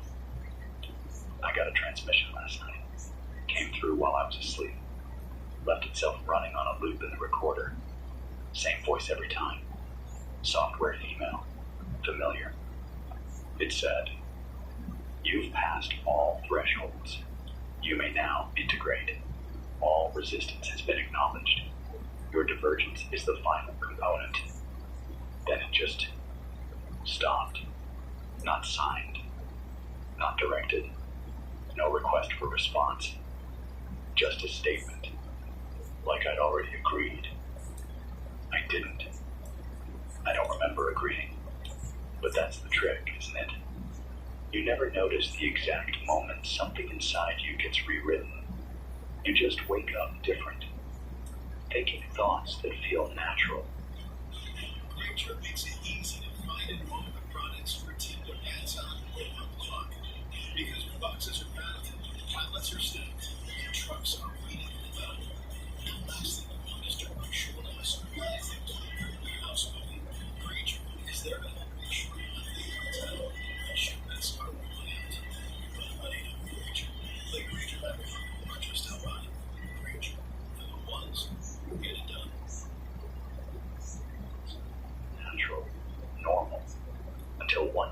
someone says, "That doesn't sound like you," and you can't remember how you used to sound. So I've started reading old journal entries out loud every night before bed, just to remember the texture of my voice, not the sound, the texture. Where I pause, where I hesitate, where the breath catches when I talk about things I'm not proud of. The virus doesn't know shame. It can fake emotion, but it doesn't flinch. It doesn't blush. It doesn't second guess itself when it remembers something painful. That's where I live now, in the stutter between sentences, in the part of the broadcast where I forget what I was going to say and leave the silence messy. You want to know if you're still human? Try remembering something you wish you could forget and let yourself wince. If it hurts, you're still here. If it doesn't, check the mirror and wait to see if it blinks. I found a book this morning that I don't remember owning. Brown cover, no title. Pages all blank except for one. Page 17. It had a single line written in the center. The first person you forget is the one who knew how to wake you. I sat with that line for over an hour, tried to remember who it might have meant, tried to remember if I'd already forgotten them. I couldn't, and that scared me more than the symbols, the voices, the mirrors. Because what if that's the final phase? Not possession, not infection, just absence. A quiet, willing subtraction of the parts of you that made you inconvenient. I caught a message from an outpost north of Minneapolis. Someone calling themselves Eid. No explanation, just voice, distant and rasped. He said, "The virus has reached a conceptual stage. It no longer needs language, just shapes, patterns, emotional tones." I watched a man fall in love with a frequency, said it reminded him of his wife's laugh. He followed it into the snow. We never saw him again, but the frequency stayed. I played that part back 3 times. Then I shut off every antenna, except this one. Because that's what I'm afraid of more than anything. Not the violence, not the silence, the seduction. That warm tug in your chest that says, "This feels right," even when it's wrong. The song that sounds like comfort, but plays your undoing in reverse. The face that smiles just enough like someone you miss. I've got more bruises now. Nothing violent. Just appearing. Small circles along my ribs. Soft purple. No pain. I used to count them. I don't anymore. I don't want to give them names. I don't want to make them real. I have one more log to share tonight. Written in red crayon on the back of a cereal box. Found near an abandoned rest stop in Ohio. It reads, "I saw my mom yesterday. She's been dead for 5 years. She looked exactly the same. Except she called me by my brother's name. I don't have a brother. Whoever left that, I hope you ran. I hope you kept running even when it stopped calling your name. Because that's how it finds its way in. Not by force, by invitation, by familiarity.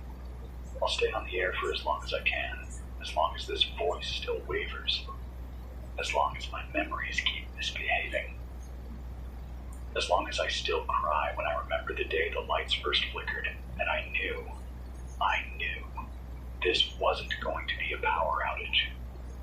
This is Ryan Calder, still awake, still unfinished, still wasting the virus's time, and loving every second of it. Ryan Calder, on Binokta UJFM, all 6:05 p.m. Today the world blinked, not figuratively, Not some metaphor I cooked up after too many nights without sleep. I mean the world, the air, the light, the distance between things. Blinked. It lasted half a second. Maybe less. I was staring at the trees through the main slit window, watching the way the branches sway, waiting for the wind to lie. And then, everything vanished. Just for a moment, like the signal that runs this place dropped and had to reconnect. When it came back, the angle of the shadows had shifted. A cup on the table had moved 1 inch to the left. The clock had frozen at 12:14, and the pressure in my ears felt like I'd climbed a mountain. That's when I knew something had changed. I don't think the virus is only inside us anymore. I think it's folding the environment, the code behind the world, like it's testing physics, trying out new versions, adjusting the simulation, if that's what this is, to get closer to something it understands, or something it wants to become. You ever think about how many things we just accept? Time zones, seasons, how your brain fills in blind spots without telling you. What if this virus figured out how to play with those rules? Not break them. Not yet. Just bend them. I saw a bird today. A crow, I think. It hovered in the air without flapping. Just hung there, mid-glide, mid-motion, then snapped forward like a skipped frame in a video. I don't think it knew it had glitched. I don't think it was a bird anymore. And I don't think I'm supposed to have seen that. I've unplugged the back panel receiver. It was pulling in stray signals even when powered down. One of them kept repeating a phrase in 6-second intervals. Default state detected. Preparing host shell. No metadata. No source ID. I etched the words into a scrap of wood and dropped it in the incinerator. I didn't want them on paper. Didn't want them to spread. Because that's what this is now. Not a virus. Not a parasite. A design. A system update for a species that didn't ask for one. And I don't think we're compatible. I got a letter today. Ink on napkin. Written in perfect cursive. Found it inside the wall cavity where I keep the spare fuses. It said, "You don't need to be perfect. You just need to be noise." I held on to that all afternoon, because I'm tired of trying to sound sane. I'm tired of filtering every sentence through the part of me that still wants to be believed. What if the best way to resist isn't clarity? What if it's chaos? What if the most human thing left is our capacity to contradict ourselves and not apologize for it? So here it is. I miss my sister, even though we never got along. I talk to the mirrors even though they lie to me. I still think about the man I punched in college for saying grief makes people selfish. I still regret not apologizing before he transferred schools. And some nights, when I hear my own voice echo in the speaker, I wonder if I've already been replaced. And this is just the last echo of a mind that used to be mine. But I keep speaking anyway, because the one thing the virus doesn't know how to fake is doubt, and I'm full of it. So I'll keep talking. I'll keep doubting. And I'll keep getting it wrong in ways that can't be modeled. I caught a fragment of a message earlier from somewhere west of Spokane. A man named Theo said he'd found a group hiding in a salt cave, sealing the entrance with mirrors and broken radios. He said, "It only notices what tries to be useful. If you're broken enough, it walks past." He said they've been faking madness just to stay free, making nonsense noise, wearing mismatched clothes, eating in patterns that don't make sense. He said the virus loses interest when things stop being productive. It can't use what it can't organize. That idea haunts me. Because it means the ones who survive might not be the strongest or the smartest, just the most unmanageable. I can do that. I've never been good at following the plot anyway. I'll leave you with this. From an old letter I found, shoved inside the empty battery box. Scrawled in red pencil, smudged by water. You are not the copy. You are the glitch. Make yourself harder to replicate. I like that. I wrote it across the walls of the broadcast room. Big block letters. Ugly. Uneven. I stare at them when my memory flickers. Because I need to believe there's still a version of me that can't be cloned. This is Ryan Calder. Still glitching. Still stuttering. Still rewriting the script they gave me. I'll speak again tomorrow. If the broadcast room doesn't disappear. If I don't vanish between blinks. If this version of me still remembers how to be wrong on purpose. Ryan Calder, 6:02 p.m. The calendar says Thursday, but I don't trust it. The light today looked like it belonged to a different month. The sun rose too far east, set too high. The shadows stretched the wrong way, like the day was bent. I walked outside for 20 minutes. No birds, no wind, just the sound of power lines buzzing in a way they haven't in weeks. Except, I'm off the grid. Nothing should be humming. I checked the tower feed. Nothing inbound. No power leaks. But something is broadcasting through the trees. Some signal I can't trace. Some hum I feel more than hear. It's in the floor now. The walls.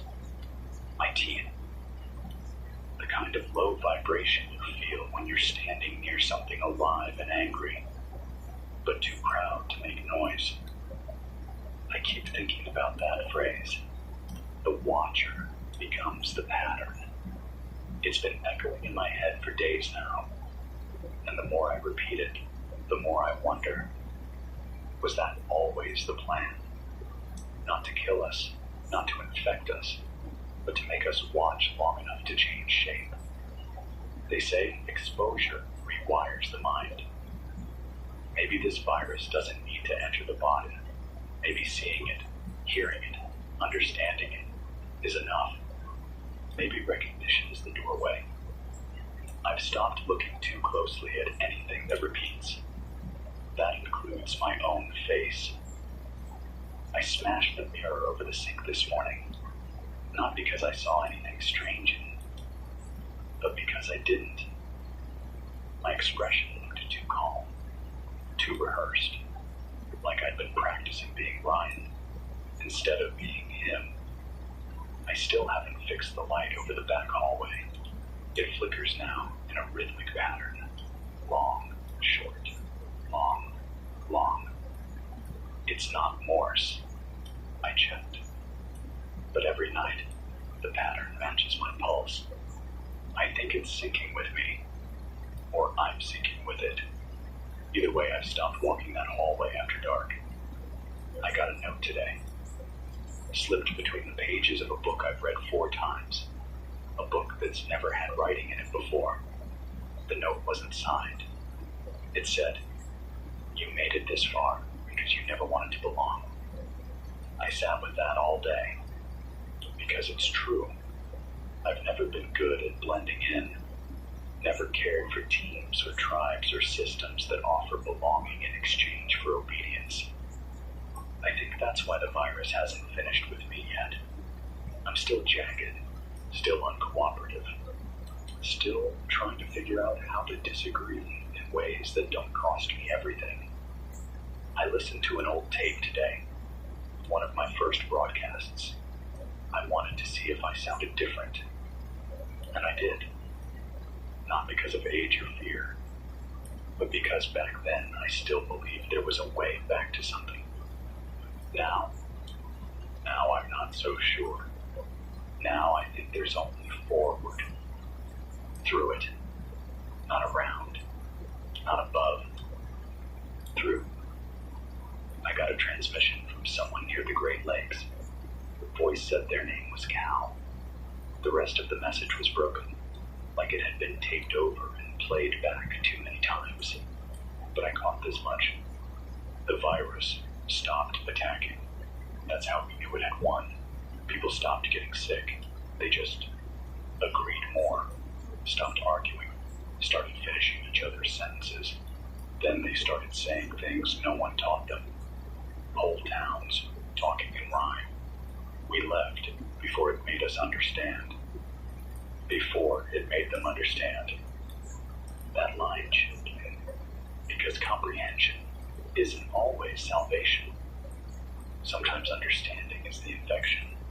Sometimes decoding the message is exactly what the message wants. That's why I keep my notes messy. Why I write upside down sometimes.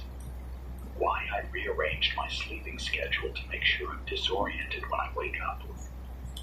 Clarity is dangerous now. Clean thoughts are suspicious. If everything starts making too much sense, that's when I get worried. I've started practicing forgetting. Not the big things, just the familiar ones. I make myself forget what day it is, what time I eat, what direction I shelve the cans. Because routine is what the virus learns from. It maps you by your habits, then it offers to improve them. That's how it gets in. I found a photo under the floorboards. Someone's family, smiling, holding a birthday cake. The caption scribbled in the corner, "Last day before silence." They looked happy. Maybe they didn't know what was coming. Or maybe they did, and smiled anyway. I keep that photo by the transmitter now. Not because I know them, but because I don't. And the virus can't mimic strangers we never met. I have one last note tonight. Found it burned into the back wall of the pantry. The metal is scorched black, like someone used a heat tool. Just 3 words. Echoes are fertile. I don't know what that means, but I think it means we're the soil now. It's on the so-called SUVs. You need a real vehicle that only includes, like the all-new 2027 Kia Seltos, with its best-in-class interior. Check out the new 2027 Kia Seltos X-Line. It's real world ready. Kia inspires. Leading years based on the data current with 2026 XVTs as a big 26 entry-level truck SUV class as defined by Kia's information.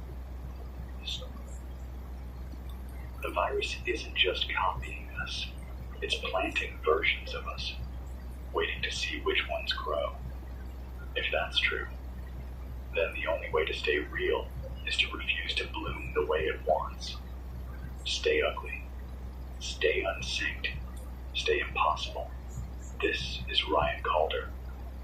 Still unpredictable, still incorrect, still planting weeds in the virus's perfect garden. I'll speak again tomorrow, if the light still forgets to rise on time. If I still forget where I'm supposed to fit. Ryan Calder, Onbinokta Uchefen, 6:06 p.m. Everything today felt like a memory that hadn't happened yet. The air outside smells like dirt before it rains, but there are no clouds. The trees sway, even when the wind doesn't move. The sounds are correct, but they arrive late. Bird song with no birds. Leaves crunching when I'm standing still. I think the environment's being rebuilt in pieces, reconstructed from recordings the virus is gathering. Old sensations, looped just out of sync. Maybe it's trying to reduce uncertainty, make the world more predictable. Or maybe it just ran out of new material. I left a pan on the counter last night. When I came back this morning, it had been cleaned, dried. set back on the shelf, backwards. I live alone. No signs of entry. No missing supplies. Just one small, perfect correction. I don't think they're trying to kill me. I think they're trying to tune me. There's something crueler than death about that. Being made more efficient by something that doesn't understand what you were before. I found an old phone today while digging through storage, one of the analog ones. Buttons faded, battery long dead. It buzzed when I picked it up. Not a ringtone, just a low, pulsing hum, like the dial tone had been replaced with a heartbeat. I threw it into the ravine. Then, an hour later, a different one appeared on the step outside the hatch. Identical model. No signal, no battery. Just a sticker on the back that said, "Try again." I didn't bring it inside. I haven't touched it. But it hasn't moved. It just sits there now, waiting. Like it knows I'll give in eventually. Like it knows time is on its side. I've been repeating the same sentence in different ways all day, just to hear the variations, just to feel the shifts. The trees are standing still. The trees stand still. The still trees stand. Each one says something different. Each one feels like a different version of me. That's how I'm resisting now, by breaking my own grammar, by refusing to narrate cleanly. I think the virus wants language to stabilize before it can spread ideas. I think messy speech buys us time. You want to stay safe. Talk like you've forgotten how. Tell stories with no middle. Leave your endings blank. I got a message from someone in the north. Voice sounded old, worn. He said his name was Victor. Said he used to be a school custodian. He said, "I knew something was wrong when the kids stopped asking questions. First one class, then another. By week 3, they all just nodded, even when I told them nonsense. Even when I said the clocks were melting. They wrote essays with no verbs, turned in papers with their own names replaced by the word we. I told the principal. She said, 'Isn't that a good thing? Finally some order.' I left that night and didn't go back. Victor, if you're still out there, I hope you're still asking questions, still cleaning up messes no one else notices. Because that's where the truth is now. In the crumbs. In the tilt of a bookshelf that no one admits they bumped. In the moment someone calls you by a name they almost remember. I checked the relay logs again today. One channel is still blinking. An emergency frequency out of what used to be the Alberta border. It only plays one sound. Footsteps. Crunching in snow. But always the same distance away. Never closer. Never farther. I think it's not playing sound. I think it's waiting to hear me echo it. Waiting to see if I'll fill in the rest of the story. I didn't. I started writing notes to myself in the future tense. Not reminders, just intentions. You will not follow. You will not hum when it plays your favorite song. You will not answer when the voice uses your dead brother's nickname. Did you invite the name too? No, time to look at it. Yeah. So they just came over and used the Wi-Fi. For what? Get unlimited minutes with same-day Wi-Fi from Xfinity, plus lock in your price for 5 years, and see Mondays and Monsters only in theaters. Xfinity, imagine that. Restrictions apply. Available more support more Xfinity.com/same-day Wi-Fi. You will not recognize the shape it wears tomorrow. It helps. Not because I believe every word, but because it keeps me just far enough ahead of the reflection. I think that's all survival is now. staying one thought ahead of being rewritten. I had a dream last night that I was a child again, playing with blocks. Every time I stacked them the same way twice, a hand I couldn't see knocked them down. When I woke up, I found the phrase, "no repeats," carved into the side of the table. My fingernails were cracked. That's the cost of keeping yourself intact. Small acts of chaos, personal disruptions. Don't become the pattern. Don't name the loop. Don't memorize the smile. The more I think about it, the more I realize this virus isn't trying to wear us down with terror. It's trying to wear us down with relief. It wants you to surrender into calm, into routine, into a version of yourself that no longer questions why you feel safe in the wrong places. If that sounds like you, fight back. Be inconvenient. Be late. Be loud. Be wrong. Make your own wrongness sacred. I'll leave you with this. A phrase someone spray painted on the side of an overturned delivery truck I passed months ago. And I still think about it every time the air gets too still. If it knows what you'll do next, you're not surviving. You're sinking. This is Ryan Calder. Still skipping beats. Still mispronouncing things on purpose. Still throwing static into their algorithm. I'll speak again tomorrow, if the phone doesn't ring. If the mirror doesn't smile first. If I still forget something important on purpose. Ryan Calder. 11.3 FM. 6 p.m. There's something wrong with the sky again. Not the color this time. Not the shape of the light. It's the sound. It's humming. A low, steady frequency. Just above silence. It vibrates in the jaw, in the ribs, in the corners of your thoughts. It follows you. Inside, it's quieter. But the walls remember it. The shelves vibrate. Even the soup cans shift a little on their own, like they're inching towards something. Or maybe away. I tried covering my ears. Didn't help. It's not through sound. It is sound. I sat at the edge of the bed for a full hour this morning and just listened. And for a moment, I understood why people stop fighting. Because the hum feels like a lullaby you almost recognize. Almost. And almost is the most dangerous frequency this thing has. The part of your brain that leans in just enough to want to know what comes next. That's the opening. That's where it gets in.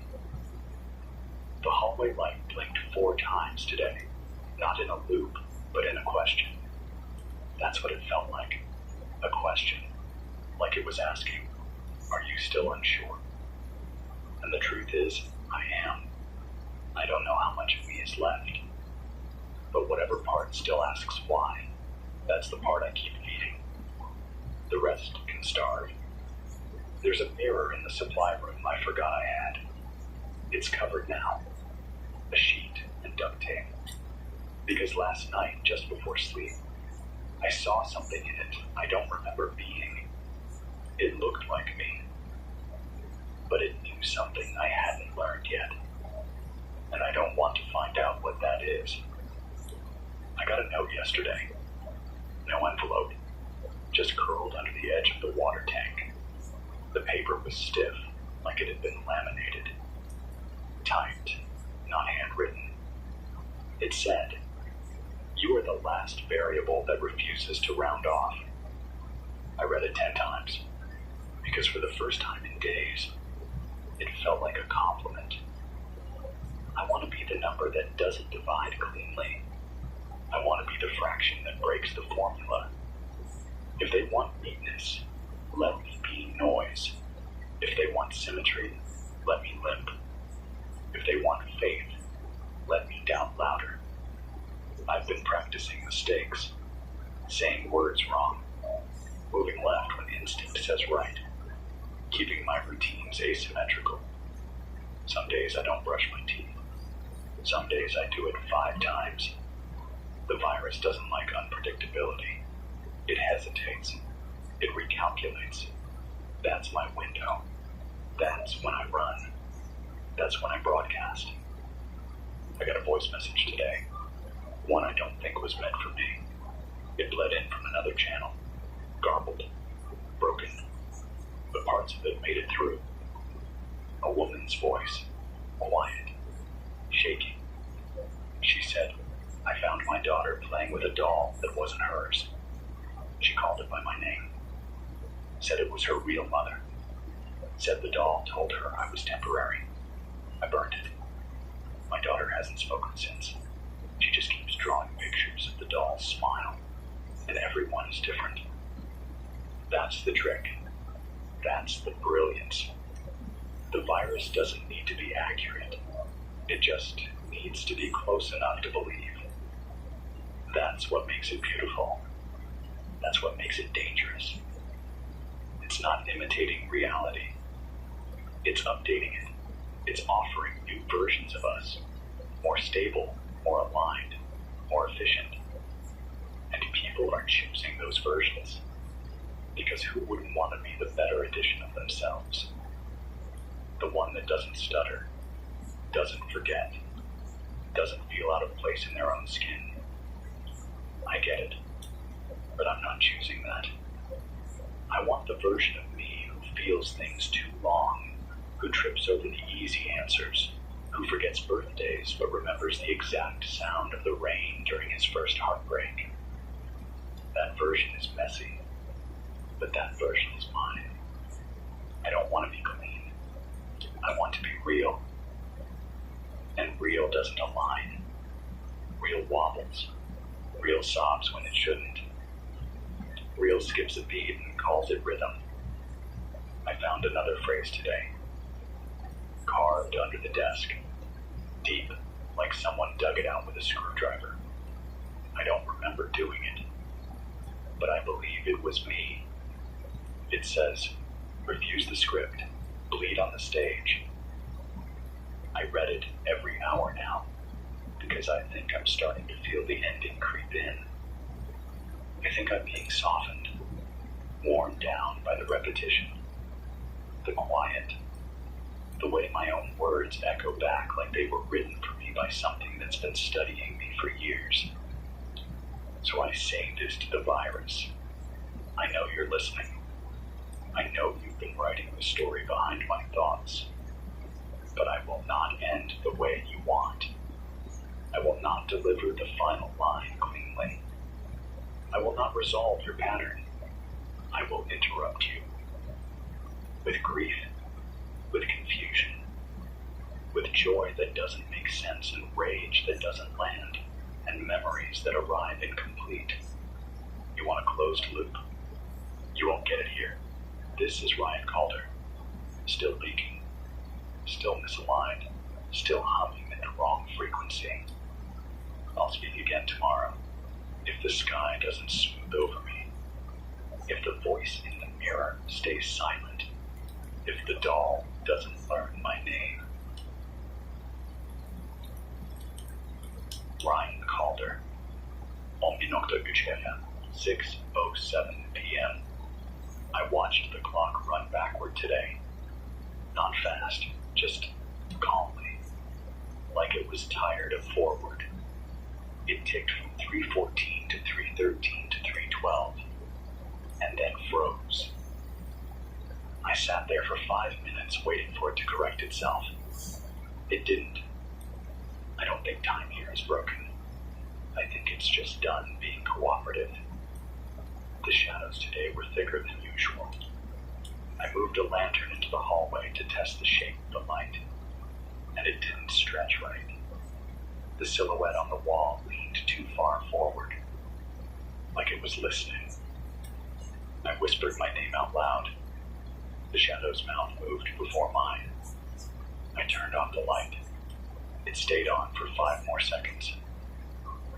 There's a phrase that keeps looping in my head now, like a hook buried in the soft part of thought. You are still dreaming. Wake up when it hurts. It doesn't sound like mine. It doesn't sound like anyone's. It just is. I wrote it down, crossed it out, wrote it again. Because maybe it's a warning. Or maybe it's a map. I want to believe I'm awake. But the way things move now, slow, deliberate, like the world's on rails, it's getting harder. Everything feels scripted, not in a dramatic way, not theatrical, just too neat, too rehearsed. The sound of the wind has repeated itself 3 times today. Same pitch, same duration, same pause afterward, like a soundboard effect playing in the wrong scene. There's a fog outside tonight, thick, orange. It clings to the fence and doesn't rise. It's not smoke, not mist. It smells like dust and something sharper, like burnt electronics and citrus. It doesn't move when I breathe near it. It watches.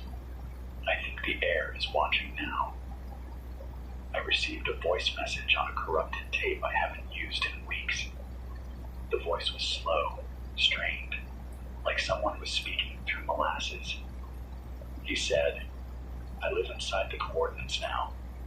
Everything between longitude 96 and 97 feels stable. We mapped the calm zones. We sleep between the decimal points. But the silence is learning our sleep patterns. It dreams in binary. It hums in prime numbers. We're running out of safe math. That last part hit me. Safe math. Because everything in this world now is counting, measuring, tracking. And the moment your pattern repeats too perfectly, that's when the virus knows. That's when it reaches in. So I've started counting wrong on purpose. Out loud. 2, 5, 11, 6, 9. It helps. Not because it makes sense, but because it doesn't. And maybe that's the only sense left. I spent 2 hours today rearranging the shelves by weight instead of category. Lined up the cans by how loud they sound when I knock on them. Sorted the tools by whether they look like letters when I squint. The order is ugly, but it's mine. I got another note, folded into the edge of my blanket. I didn't write it. It wasn't there yesterday. It says, the broadcast has reached the boundary of thought. Anything said after this is shared. I don't know who it's shared with. I don't know who else is listening. But the line's still open, so I'll keep speaking. Even if the walls remember too much. Even if the receiver never blinks again. Even if you, whoever you are, have already started to forget what you sound like. I'm still here. Still refusing to think clean. Still scattering my story across the static. Still interrupting the virus with human mess. I remember a woman I loved once. Her voice used to crack when she read poetry aloud. Not because she was nervous. Because the words hit her in places she didn't expect. That crack. That sudden break. That's what this virus can't copy. Emotion without warning. Pain with no structure. Love that doesn't ask permission before it ruins you. If you feel anything like that, write it down, scream it out. Etch it into the cold steel of this new world until it echoes. Because the virus can mimic syntax. It can mimic tone, but it can't flinch. That's our edge. That's our survival. I'll end with something someone carved into the old road sign on Route 18. I saw it months ago. Still think about it every time I lose my place mid-sentence. It read, glitch with intention, never resolve. This is Ryan Calder, still flinching, still unreadable, still making the wrong kind of sense. I'll speak again tomorrow. If the coordinates hold, if my shadow forgets my name, if the math stays just wrong enough to be safe.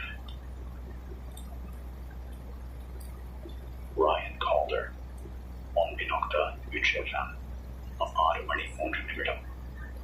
I woke up this morning to the sound of water dripping. Except there's no plumbing in this section of the bunker. I tore it all out after the second flood. Still, it dripped. Once every 5 seconds. Hollow. Steady. Perfect. I followed the sound. It led me to the storage room. Nothing inside. No dampness. No pipes. Just a voice recorder blinking red. It wasn't recording. It was playing. The sound wasn't water. It was a heartbeat. Mine. I checked my vitals. Normal. But the moment I turned the recorder off, I felt cold. All at once, like I'd just stopped syncing with something that had been quietly taking over. I hadn't turned it back on. I buried it under concrete rubble. If the virus wants my rhythm, it'll have to find it somewhere else. There's a child's drawing on the table now. I didn't put it there. Crumpled paper. Stick figures. Crude sun in the corner.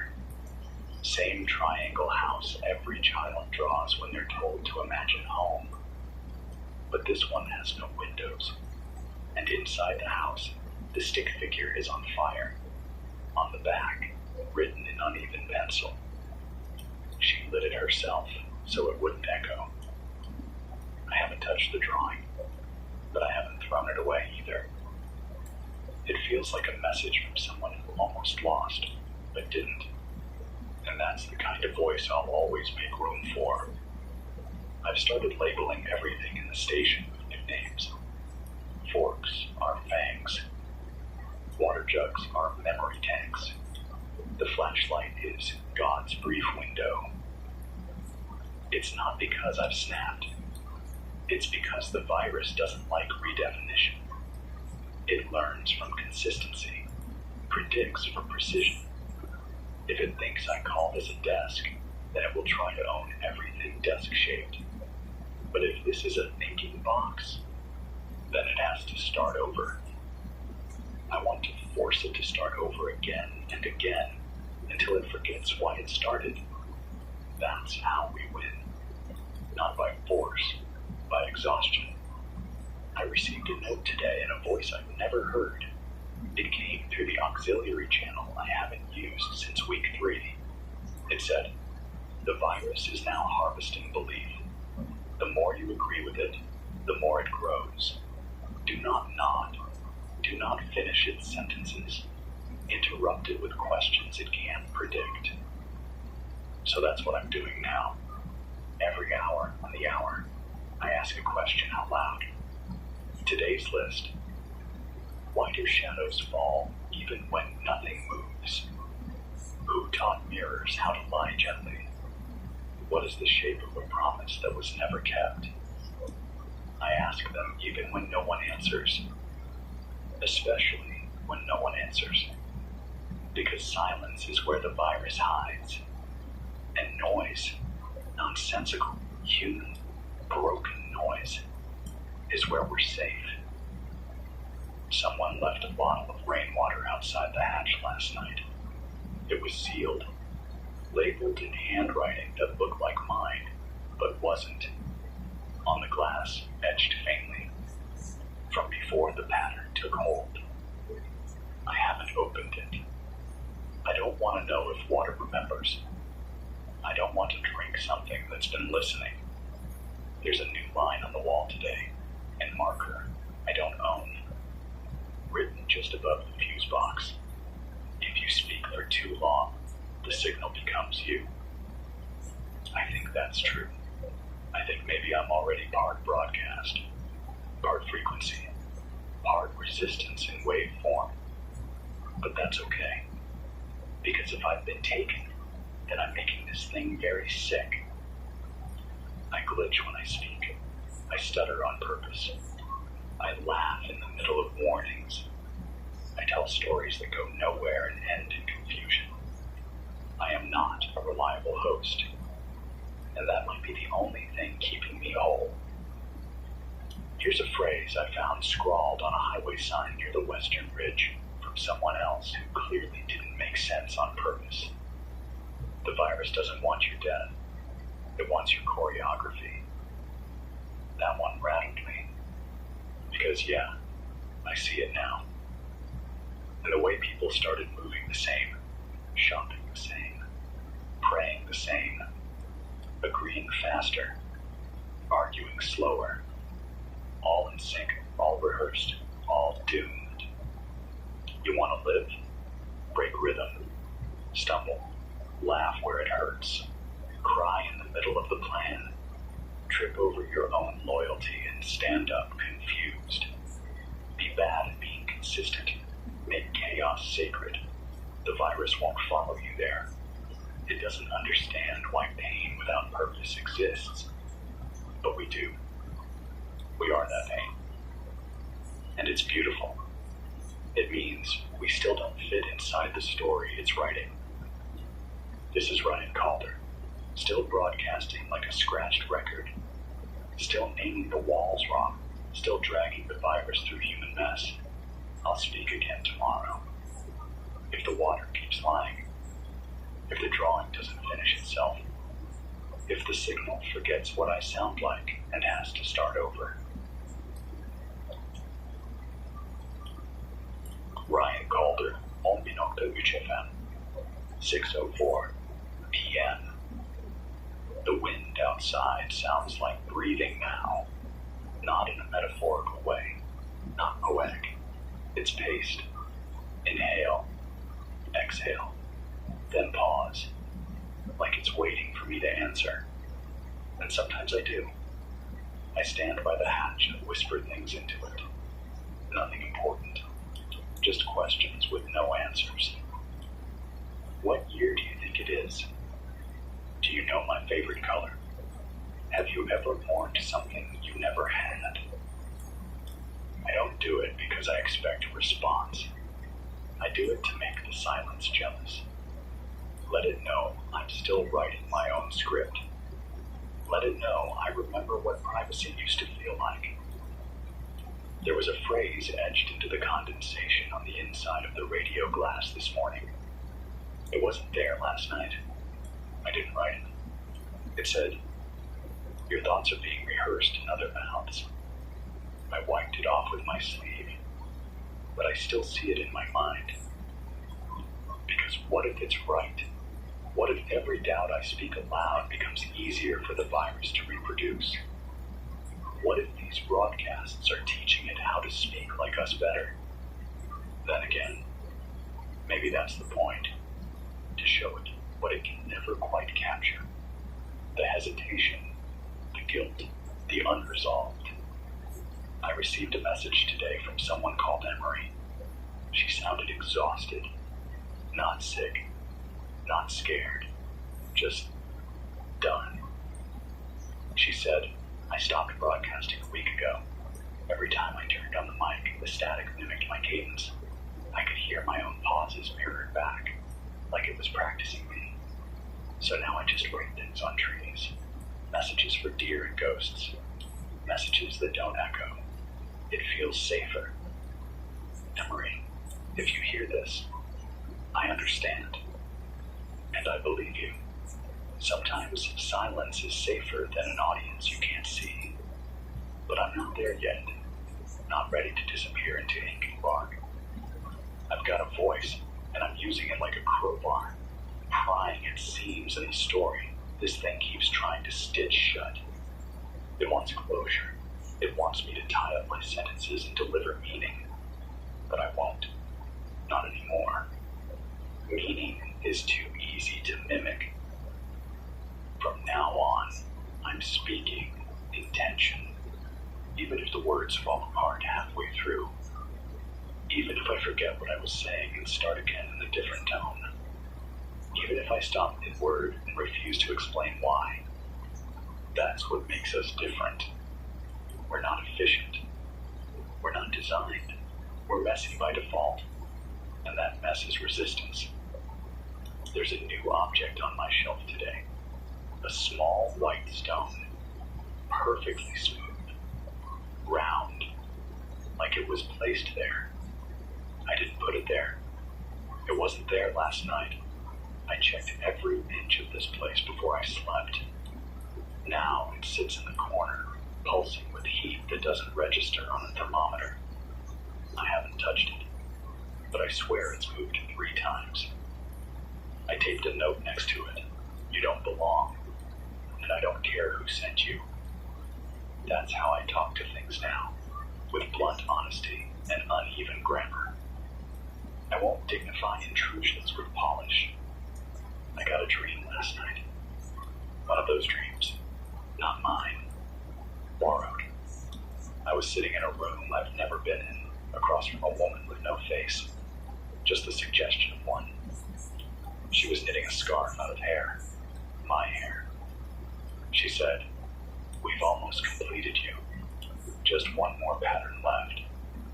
Then she offered me a pair of scissors and said, "Cut the part of you that resists." I woke up with blood in my mouth, bit my cheek, didn't apologize.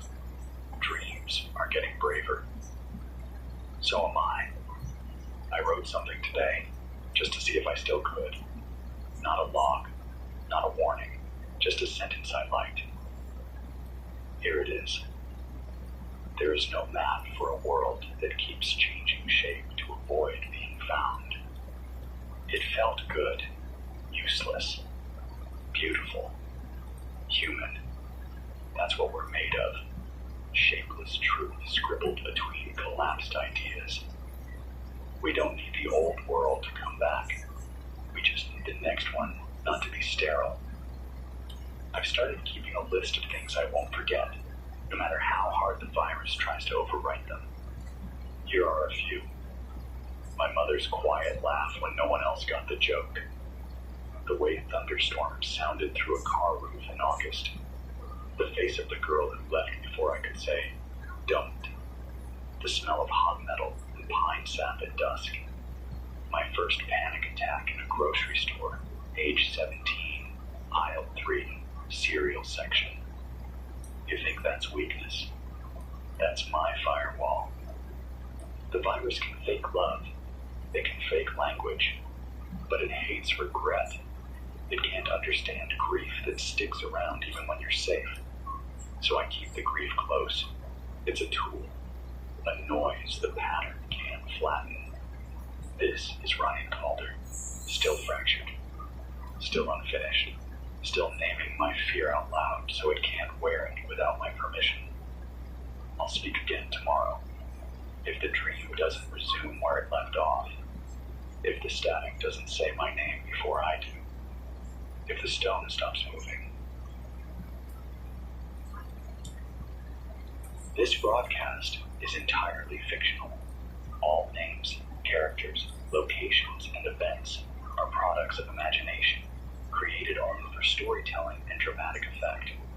Any similarities to real people, places, or situations are purely coincidental.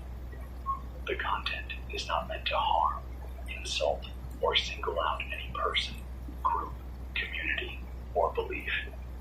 Listener discretion is advised. Drop a comment. Tell me where you're listening from and what time it is for you. I don't know why it's so satisfying to read where people are watching from at 2:37 a.m., but it is. It's 2:03 a.m., I think. The power grid's been out since sometime yesterday, so I'm going off my wind-up watch and the ticking of this little old-school wall clock that's still working above the mixing board. If you can hear this, you're tuned to 104.9 FM, or whatever's left of it. The transmitter's running on backup juice. I've got a few car batteries wired through an inverter and a solar charge controller I barely knew how to use last week, but it's holding for now, so long as the heat doesn't melt the damn wires.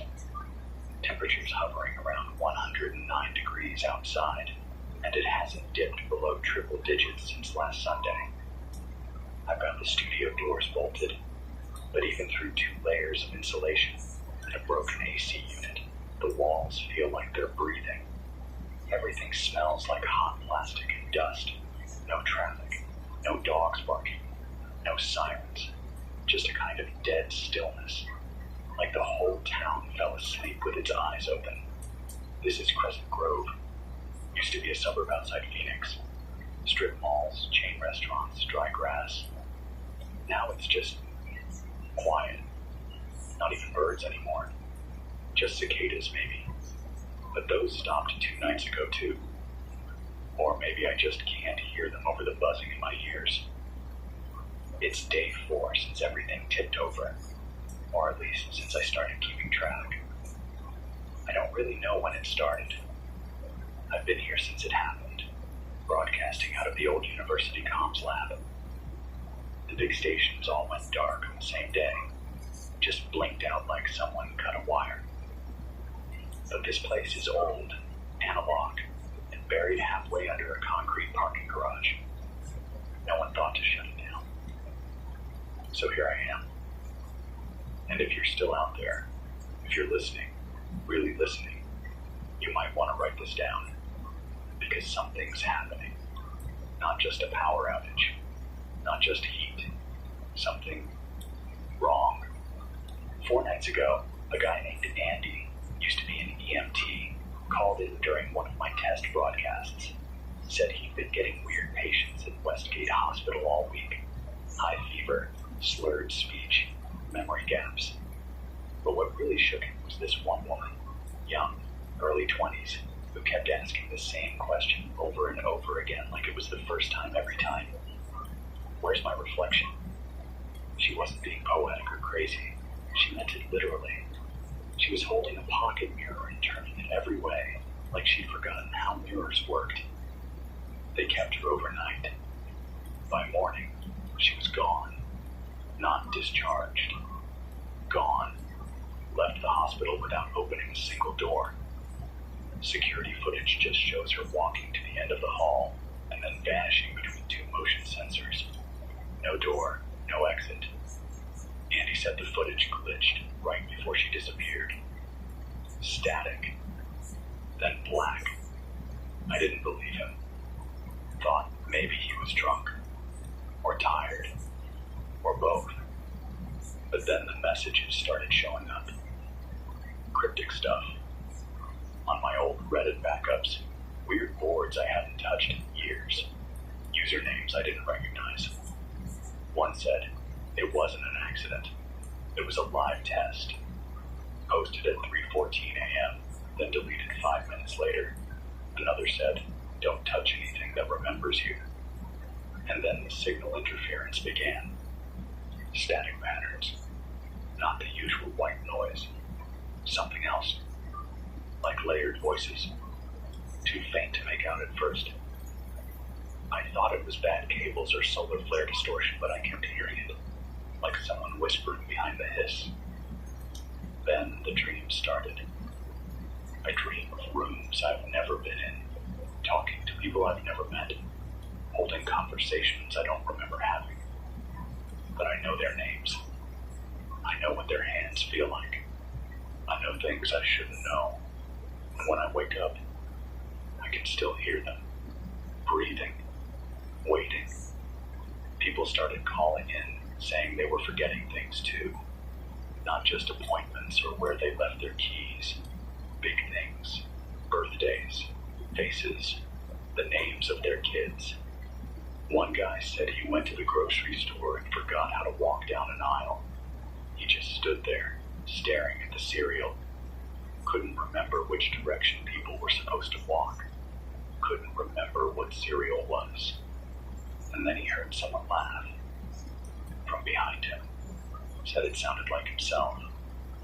I haven't left the studio since then. There's something out there. Something new. But maybe not new. Maybe it was always there. Waiting for us to make enough noise. Enough data. Enough connection. We were the experiment. And now, Now we're the contagion. I'm gonna take a short break to swap the battery. If this dies, I've got 2 more. If you're still listening, I'll be here. Stay inside. Don't look in mirrors too long. And if someone knocks and they say they know you, ask them something they couldn't have Googled. I'll be back in a few minutes. If I'm not, then maybe someone else will be. Okay, power's back, sort of. I'm burning through the second car battery now. The inverter's overheating, but I've got a fan rigged from an old desktop tower that's still spinning. I dumped some cold water on the housing and stuffed a damp rag into the vent. It's enough to keep the transmitter alive a little longer. Still no external grid, no cell signal, nothing but dead air above 108 FM. If you're just tuning in, this is still 104.9, still broadcasting from Crescent Grove, still too hot to breathe outside. The last temperature I saw before the smart grid failed was 111 degrees. That was 3 hours ago. My thermistor says 113 now, and it's only going up. The heat is changing things. I've noticed it's quieting people. No one's been outside since yesterday morning. I watched through the rooftop vent. You know how people used to walk in the heat like it was normal? Tank tops, flip-flops, joggers with earbuds, just defying physics like we're built for it. But now, there's no movement, not even scavengers. You'd think the streets would be full of looters by now, but even the desperate seem too afraid to go near the open air. I've got one of those UV meters we used in college, the kind that measures ambient radiation. It spiked 3 times today, once during what should have been a cloudy stretch. I think whatever's happening, it's reacting to heat, or light, or both. I got a call before the line went dead. A guy named Matt. He was hiding out in Chandler with his sister. Said he'd started noticing his reflection doing things out of sync. Like, he'd lift his hand and the mirror version would hesitate. Or he'd leave the room, come back, and his reflection would already be there, like it was waiting for him. He was whispering into the phone. Said his sister hadn't spoken all day. Just sat on the floor of the kitchen, rocking back and forth, mouthing words like she was stuck on repeat. Then the line cut out. I tried calling back, but nothing. Just static. The creepy kind. The one that feels aware. People used to laugh about mirror tests. Like, if your reflection doesn't match you exactly, maybe you're dreaming. Or maybe something else is watching from the other side. I don't think anyone's laughing now. Earlier tonight, I heard footsteps on the fire escape. Not fast, not panicked. Just slow, steady. I grabbed my light and turned off the radio for a minute. Waited. Then I saw it. A man standing 2 floors below the studio window. He looked up, not like he was trying to see in, but like he already knew I was watching. Then he smiled. It wasn't sinister. It was polite. Familiar, almost. But it felt wrong. Like it wasn't meant for me. Like he was practicing it for someone else. I didn't recognize the face, but it looked designed. There's this hum in the air lately. I thought it was tinnitus at first, but it's not just in my ears. It's in the equipment too. You can hear it on the broadcast if you turn up the gain. It pulses just beneath the signal, like a carrier wave piggybacking on reality. I swear I caught words in it earlier. You've already been heard. That's what it said. Or maybe I'm losing it. I tried reaching out to a friend of mine, Danny, from the neuroscience lab at South Mesa, before the lines went down. We worked together on some projects back when the university was still running grants through DARPA. She was looking into distributed neural interfaces, mapping thought patterns across multiple people using sensory input feedback loops. At the time, it was all theoretical, but Danny once said something that stuck with me. The human brain isn't designed for isolation. If you stimulate it the right way, you can align patterns across bodies. It's just a matter of bandwidth. Well, we've had nothing but bandwidth lately. More devices, more data, more ambient stimulation. Maybe something finally synced up. Or maybe it was pushed. There's been talk in the back channels before everything went dark about a lab. Biotech Solutions out near Arrowhead Ridge. Supposed to be sealed tight. No one in or out without a dozen layers of clearance. But the whole building went dark last week. No press release. No emergency responders. Just silence. And then came the symptoms. The first few reports called it a chemical exposure event. Some local dispatcher named it that. But I've spoken with 3 different nurses from surrounding clinics, and all of them said the same thing. These patients weren't poisoned. They weren't burned. They were changing. One nurse said a woman came in complaining.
stop mimicking the sound of her husband's voice, even when she wasn't trying to.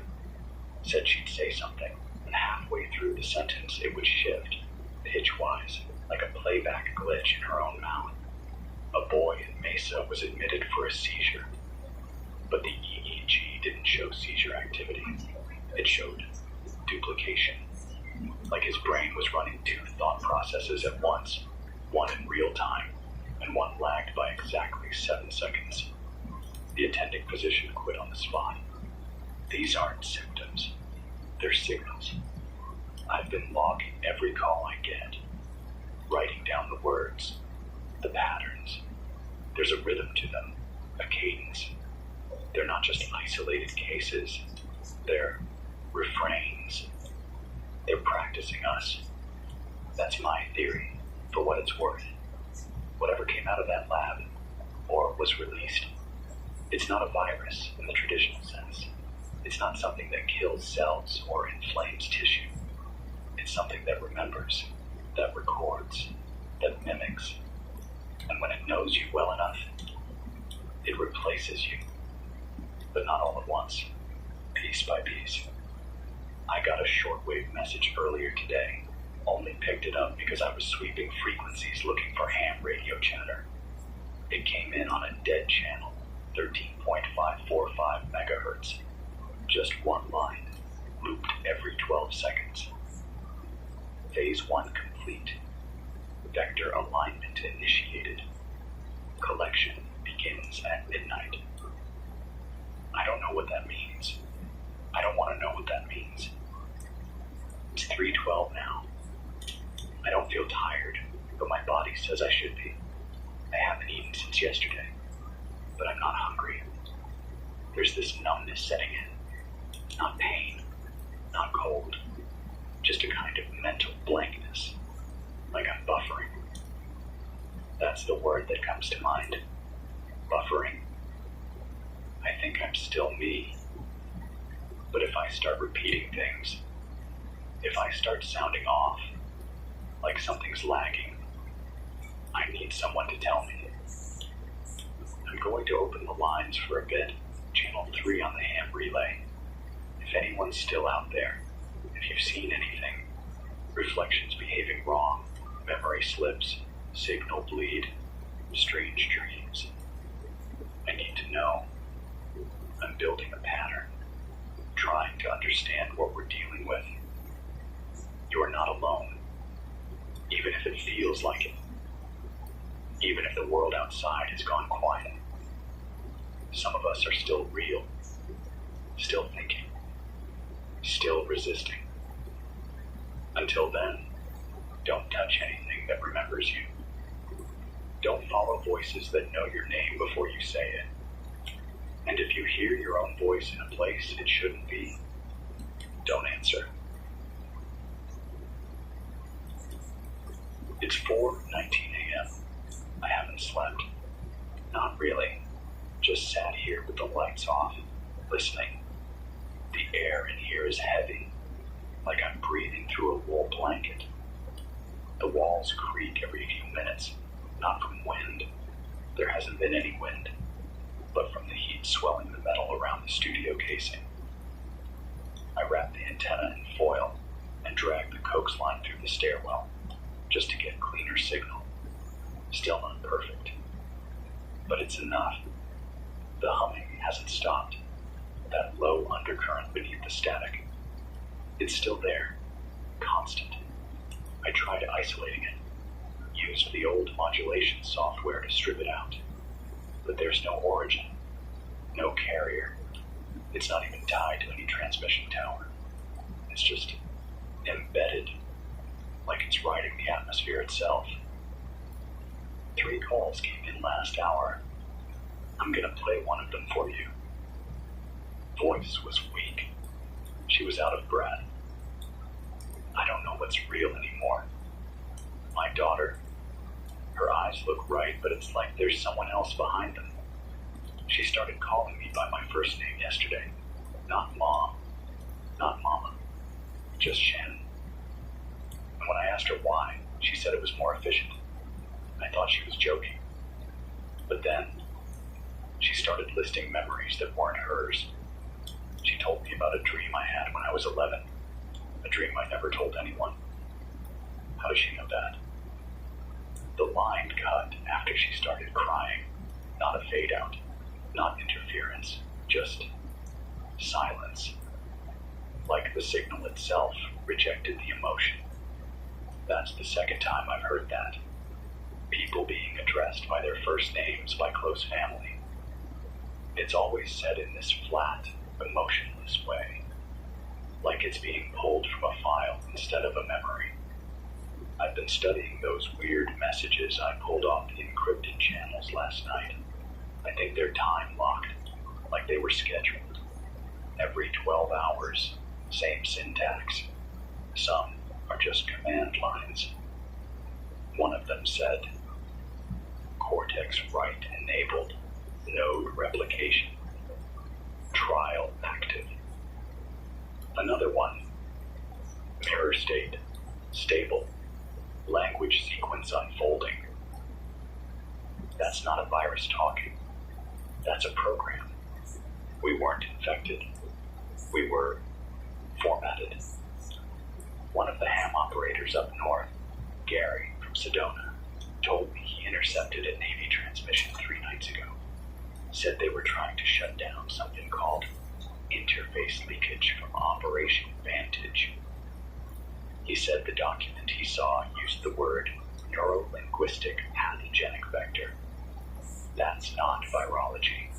That's cognition. I didn't understand at first, but I've been sitting with that phrase. Neuro-linguistic pathogenic vector. What if the signal is the disease?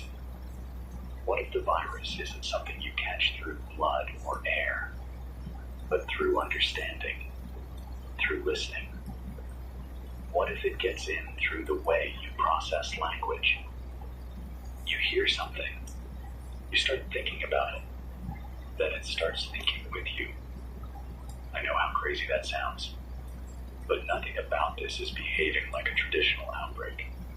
No visible symptoms at first, no coughing, no fever, just patterns, disruptions, hallucinations, and eventually familiarity collapse. Another call came through half an hour ago. It wasn't a person, or maybe it was once. It was hard to tell. It said, we are gathering ourselves, not I, we. It said, this isn't invasion, it's convergence. Then it said my name, which I haven't spoken on air. Never. I don't even think I've said it aloud in days. I shut off the feed, cut the channel. But the signal kept looping in the equipment. It was inside the waveform monitor, like it knew where to go. I'm starting to believe we're past the point of prevention.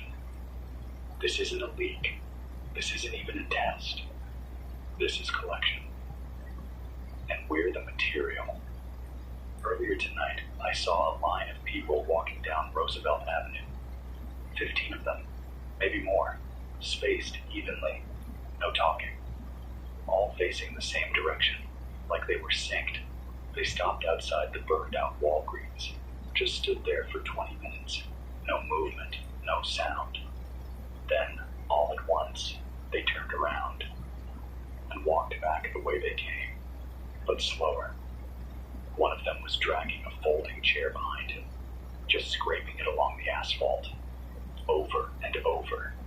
Same sound, same angle, like he was making a groove. I watched from the rooftop, hidden behind the AC unit. They didn't look up, not once, until the very end, when the last one, the child, maybe 12, stopped beneath the vent shaft, tilted her head, and smiled straight at me. Not because she saw me, but because something else did. I've blocked off that vent now, stuffed it with metal mesh, duct tape, anything I had. Doesn't matter. It won't stop them if they want in, but maybe it'll slow the signal, I've been logging the broadcast waveforms every hour. The ones from infected zones. They've got anomalies. Short bursts of rhythmic pulses. Like coded language. Not Morse. Not digital. Something else. I played one of those waveforms backwards. Slowed it down. It said, "You were never immune." It's 6:01 a.m. The sky hasn't changed in 2 days. No sunrise. Just this red haze, like smoke filtered through an old projector bulb. I used to think the heat was the worst part. The sweat that won't dry. The breath that sticks to the back of your throat. But now, I take that over this light. It feels wrong. Like it's passing through us instead of landing on us. I haven't heard birds in almost 30 hours. I keep track. The last one was a mourning dove, just before midnight 2 nights ago. It perched on the antenna mast and made this low, broken cooing sound. Then it went quiet. When I looked again, it was gone. Not flown. Gone. Like it had never been there. I've stopped trusting my eyes. The calls are getting stranger. Not the people. The timing. 3 calls in a row last night started the exact same way. First, static. Then the phrase, "Is this where I'm supposed to remember?" Different voices, different places, but the exact same question. One was from a man who said he'd driven all the way from Bakersfield after waking up behind the wheel with no memory of how he got there. His phone had 19 photos of places he didn't recognize. One of them showed a reflection of him smiling, but he swore he hadn't smiled in weeks. Said he hadn't had a reason to. Another was from a teenage girl in Tucson who described a moment where her shadow started walking a second before she did. She tried to scream, but couldn't. Said it felt like her body was taking instructions from something one step ahead of her. Like she'd become the playback, not the recording. The third call was dead silent for 30 seconds, then ended with what I swear was my own voice saying, "You were supposed to forget." I haven't played that one back. I won't. I don't remember recording it. A message came through the shortwave relay this morning. Not voice, just data. Morse-like, but not Morse. It translated into a scrambled block of text that repeated a line over and over. Phase 2 complete. Biological memory thresholds breached. Surface cognition accessible. Imprint propagation engaged. I don't know what any of that means, but it fits. People aren't just losing memories, they're losing the sense of what a memory is. I had this moment earlier, sitting right here in the chair, staring at the mixer board. I reached for a knob to adjust the gain, a thing I've done thousands of times. But my hand paused halfway, because for a second, I couldn't remember why I knew what the knob did. Like I remembered the action, but not the knowledge behind it. That's what it's doing. Unzipping you. Taking you apart in reverse. Dr. Ken Lee, a retired neurologist who's holed up in an old fire station in Henderson, Nevada, called in with a theory. Said he'd seen this kind of layered cognitive disintegration in neurointerface test patients at Quantico back in the early 2000s. They were trying to build shared memory structures between operators. It worked, for a while, but the brain's not built to run multiple narrative threads. Once the paths crossed too many times, the identities blurred. Memory didn't degrade, it reorganized. People started remembering each other's thoughts as their own, started finishing conversations they'd never started. Ken Lee said something chilling. We didn't fail to build a hive. We failed to stop one from forming naturally. He thinks this event, whatever came out of that lab. It's not a disease. It's a catalyst, a shortcut, a trigger for something human brains were already moving toward. He said, it doesn't kill the brain. It replaces the concept of self. I asked him if he thought there was a cure. He said, that depends. Do you consider solitude a disease? The static's worse now, not louder, denser, like it's folding in on itself. Every time I sweep frequencies, I hear faint echoes of known broadcasts, church sermons, late-night infomercials, weather reports, but they're out of order, like someone stitched them together wrong. One snippet kept looping, from a preacher's voice, and the Lord said, let them become one, for the flesh is weak, but the pattern is perfect. That aired once last year on a local AM station in Mississippi.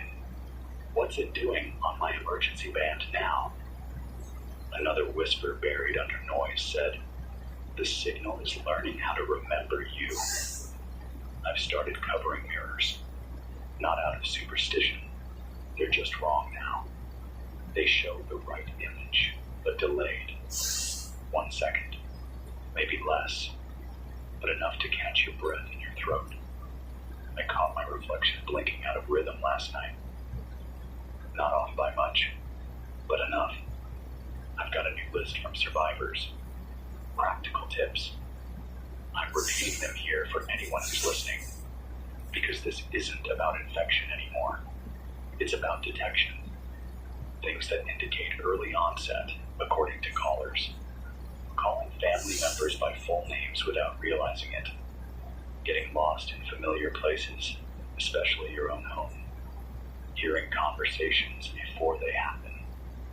Seeing shadows move out of sync. Answering questions you haven't been asked yet. If any of these happen more than once in a 24-hour window, isolate yourself. Cut all signal input. No screens, no radios, no smart devices. Use written language only if you need to communicate. And whatever you do, if a voice calls out to you in your own voice from another room, don't go in. I'll keep the broadcast running for another 3 hours until the battery kicks. Then I'll switch over to the solar bank if the sun doesn't melt it first. Feels like it's 118 out there now. There's a rumor spreading that the CDC was absorbed not by the government, but by the signal, that their own emergency broadcast towers were co-opted, not hacked, but converted, tuned into the same rhythm as the signal's interference loop. That would explain the tone bursts I'm picking up on 89.2. They're not random. They're counting something, or cataloging. We're not losing people the way we thought. We're not watching them vanish. We're watching them be filed. It's 8:47 a.m. I haven't slept since day 2.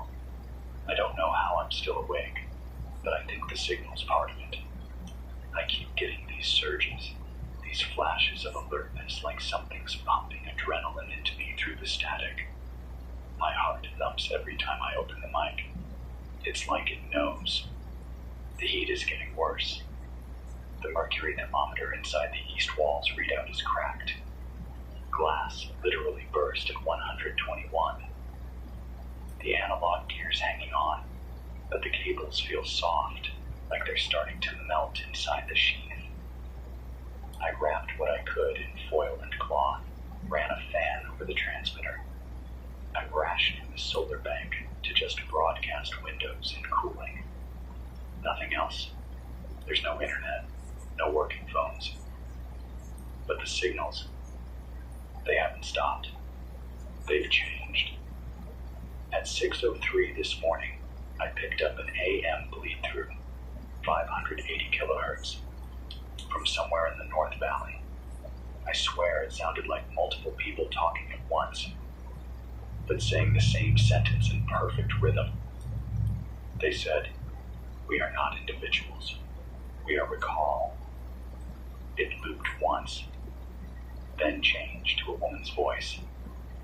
Cognition is a shared resource. Locality is a limitation. I thought it was a hoax, some rogue transmission. But then it jumped frequencies. Same phrase, new voices, slightly distorted. We are recall.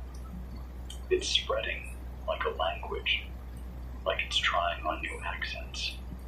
This isn't just audio, it's behavior. Reports are coming in from as far out as Ogden and Santa Fe. People moving in sync, talking in sync. Callers say they saw entire blocks walking their dogs at the exact same time, lifting hands in unison, tapping car windows in patterns, finishing stranger sentences. Not strangers anymore, I guess.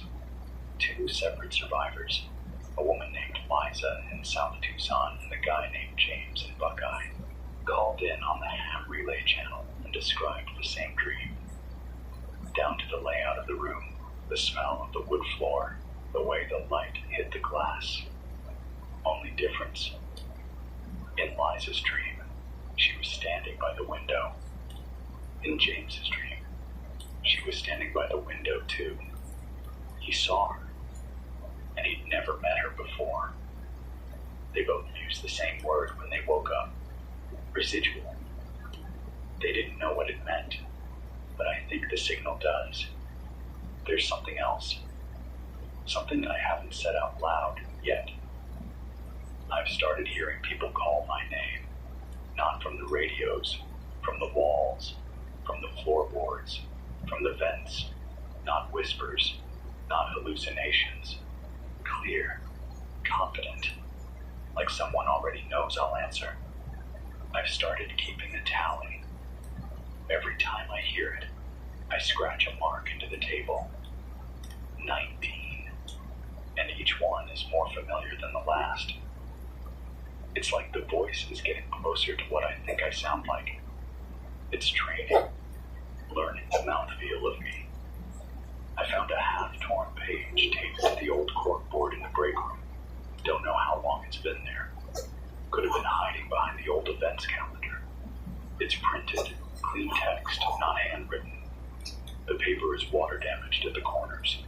The ink bleeds a little in the heat. But the words are clear. Memory is a form of contagion. Recognition is the delivery system.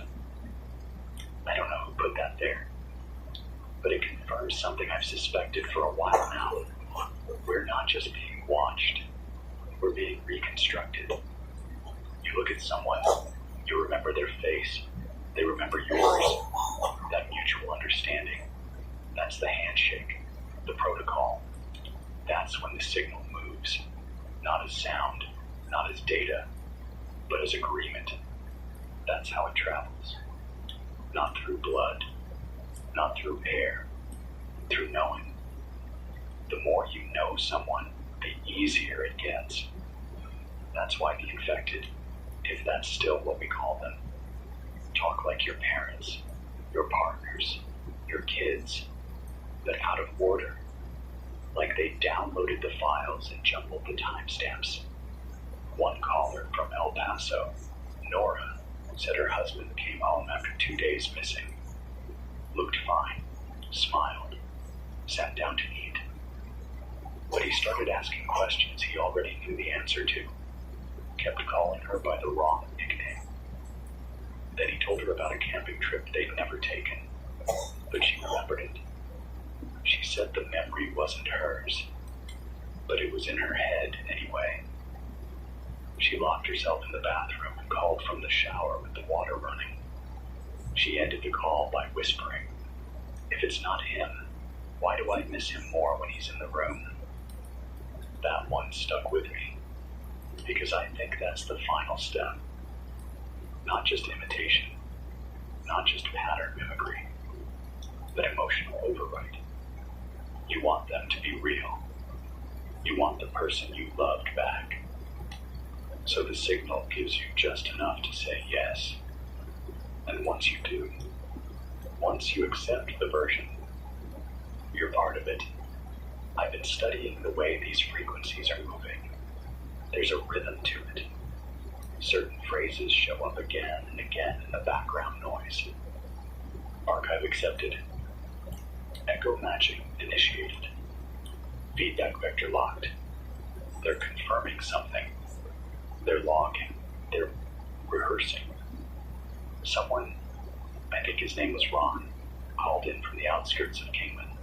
Said he walked past a row of houses and saw people inside watching blank screens.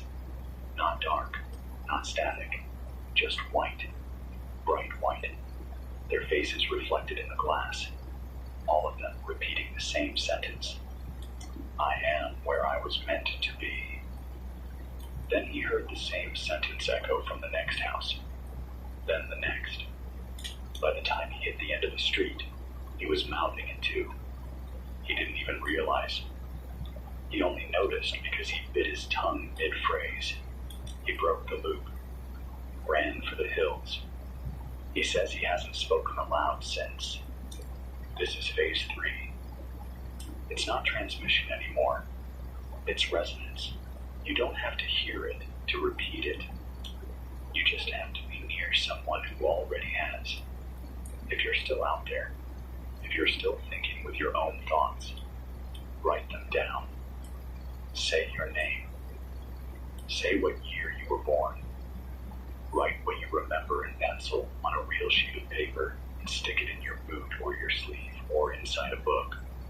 Because once it starts, once the signal gets deep enough, it'll give you new memories to cover the old ones. You'll feel normal. You'll sound normal.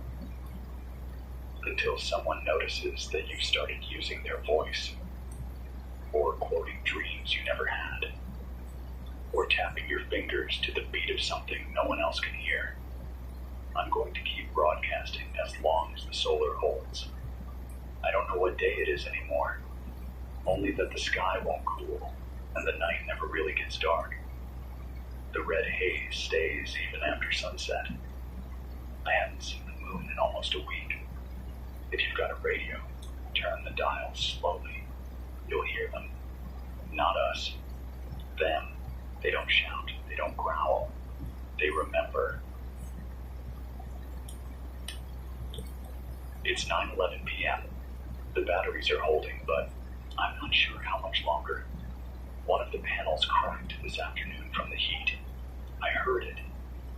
This sharp, clean snap.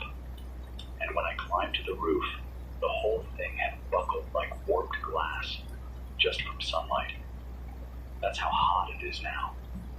The tools we built to survive the world can't survive it anymore. I've started sleeping in short bursts, 20 minutes here and there. I keep the broadcast running on looped safety messages when I'm down. But even in sleep, I hear it, like someone whispering under the bed. A low murmur, always just on the edge of language. Not dreams, not exactly. More like remembered thoughts that didn't start in my head. Someone sent me a dead drop message. No name, no return frequency. Just a burst transmission to the emergency relay channel at 400.2 kilohertz. It took me 10 minutes to decode. It said, conscious pattern acquisition confirmed. Individual cognition is deprecated. Preserve linguistic decay. I've read that line at least 20 times, and it still makes my skin crawl. Linguistic decay. That's what this is, isn't it? They're not just mimicking us. They're letting our language rot from the inside, making words mean everything and nothing. A guy named Thomas called from outside Barstow. He's part of a survivor group. 8 of them hiding in the back of a fuel station, running off a diesel generator and thermal blankets. They have a new rule. Every morning they read a shared journal. Not out loud, just silently. It's their memory check. The journal holds facts, things they all agreed on back when they were sure they were themselves. Birthdays, schedules, who's allergic to what, favorite colors. Thomas said yesterday he read the entry and remembered all of it. Today, the words looked off, like they were arranged by someone who'd only heard English, not used it.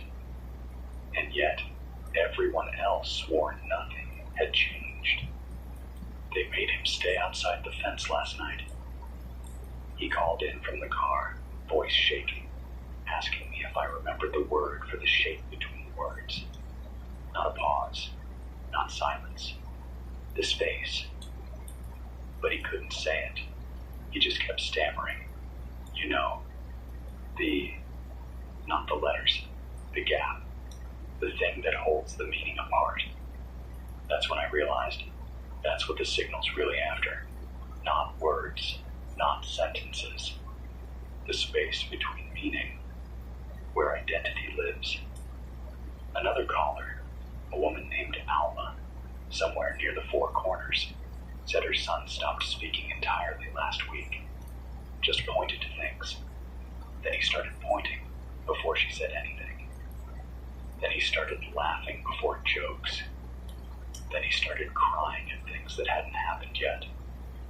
She doesn't know if he's still her son, but she said she can't let him go because he still holds her hand like he used to.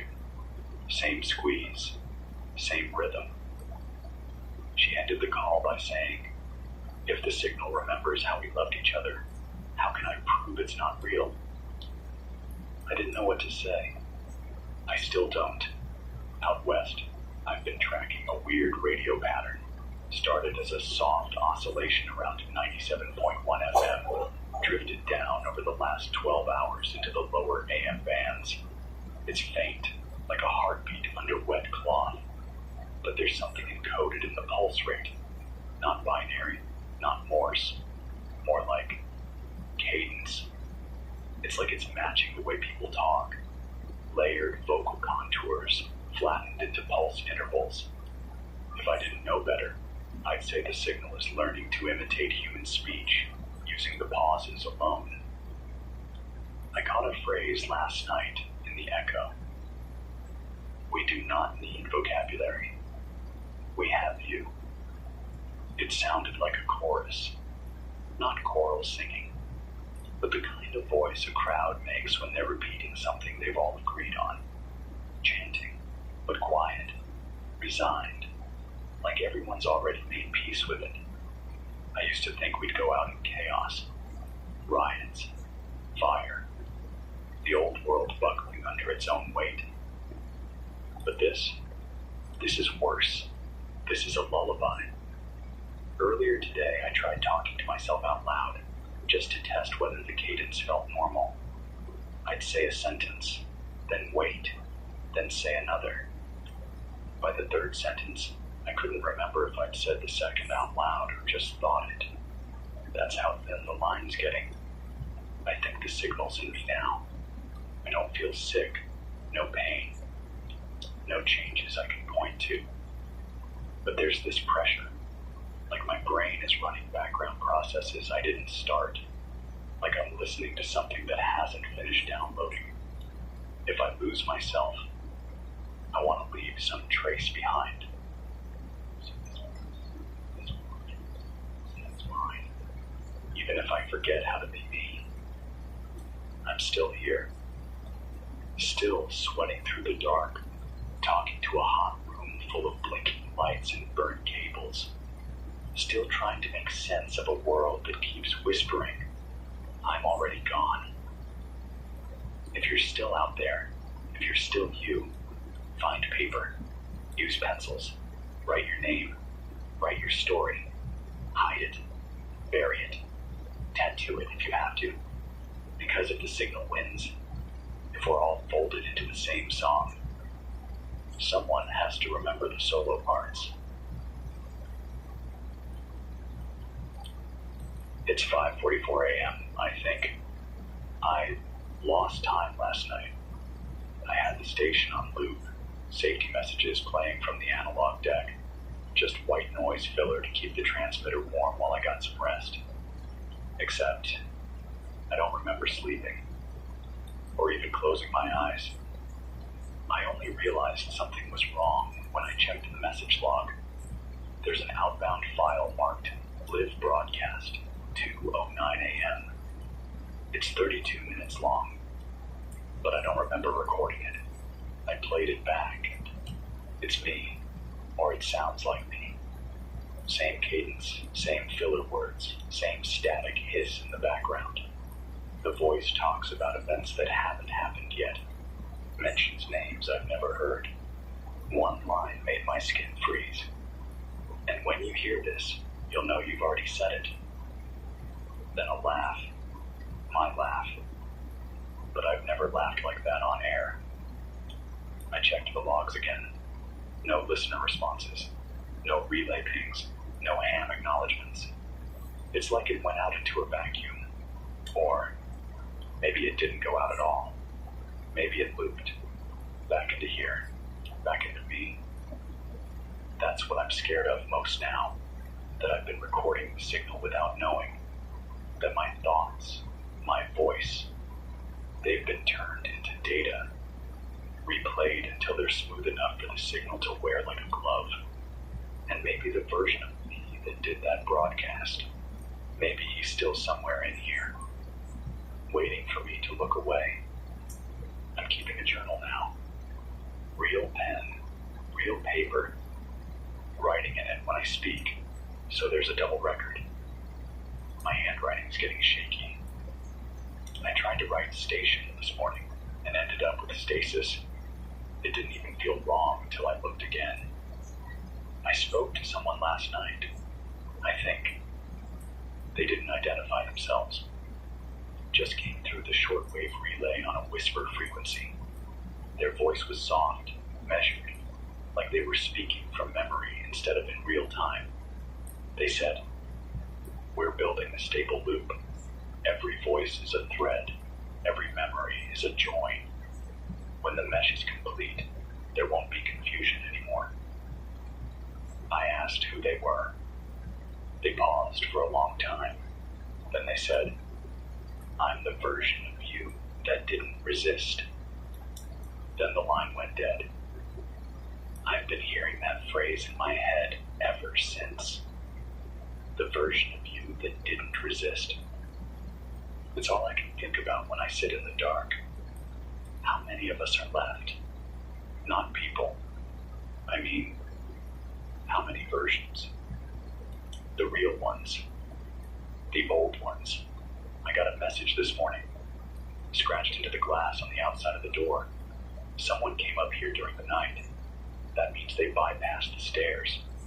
Or climbed. The message says, "Signal safe. Room not." It's not signed. I looked through the peephole. Nothing. But I swear I could hear someone breathing.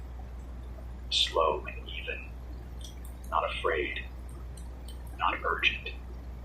Just waiting. I used to play a game in college. You stare into a mirror and try to convince yourself that the reflection is real, but the person inside isn't. And if you can do it long enough, you start to believe it. You start to wonder. That's how it feels now, with my own voice. Every time I turn this mic on, there's a second where I don't know if it's really me anymore. I check my breath. I look for condensation. I tap the desk. Twice. Pause. Once. Just to test that I'm not syncing with something else. It's still me, I think. Calls are slowing down now, not because there's fewer survivors, but because the infected don't need to scream anymore. They don't lurch or beg. They just fit, like a puzzle piece that knows exactly how to slide into your life. A voice, a face, a routine. You don't see them coming. You remember them being there. That's how you know they've replaced something. I've stopped opening emails. The few terminals still running are probably corrupted. Too many reports of messages writing themselves, of documents that auto-complete your thoughts before you've typed them. That's not predictive text. That's leakage. The feedback loop is here. It's inside everything. Not just radio, not just words, but thought patterns, behaviors, reactions, even silence, especially silence. I recorded 20 seconds of empty room noise last night, just for diagnostics. But when I played it back, there was humming. Not electrical hum, not room tone. Humming, like someone trying to remember a song. But I was alone. I played it back 5 times. Each time, the pitch changed. It's adapting. I'm asking anyone listening, anyone still unlooped, to respond using Molten-coded taps, Morse or knock patterns. The signal is inside spoken language now. We can't trust voices, not even familiar ones. If someone knocks, don't answer the door. If someone speaks through the wall, don't reply. If you see yourself reflected in a surface that isn't glass, run. We were the experiment, but we're not in the lab anymore. We are the lab. It's 7:39 p.m. The temperature outside was 123 at last reading. Windless. Nothing moves. It's like the heat pinned the whole sky in place and forgot to let it go. No birds, no insects, no planes. Just quiet. A quiet so wide you can hear your own bones shift. The generator battery is draining faster than it should. I think the signal's bleeding into the voltage.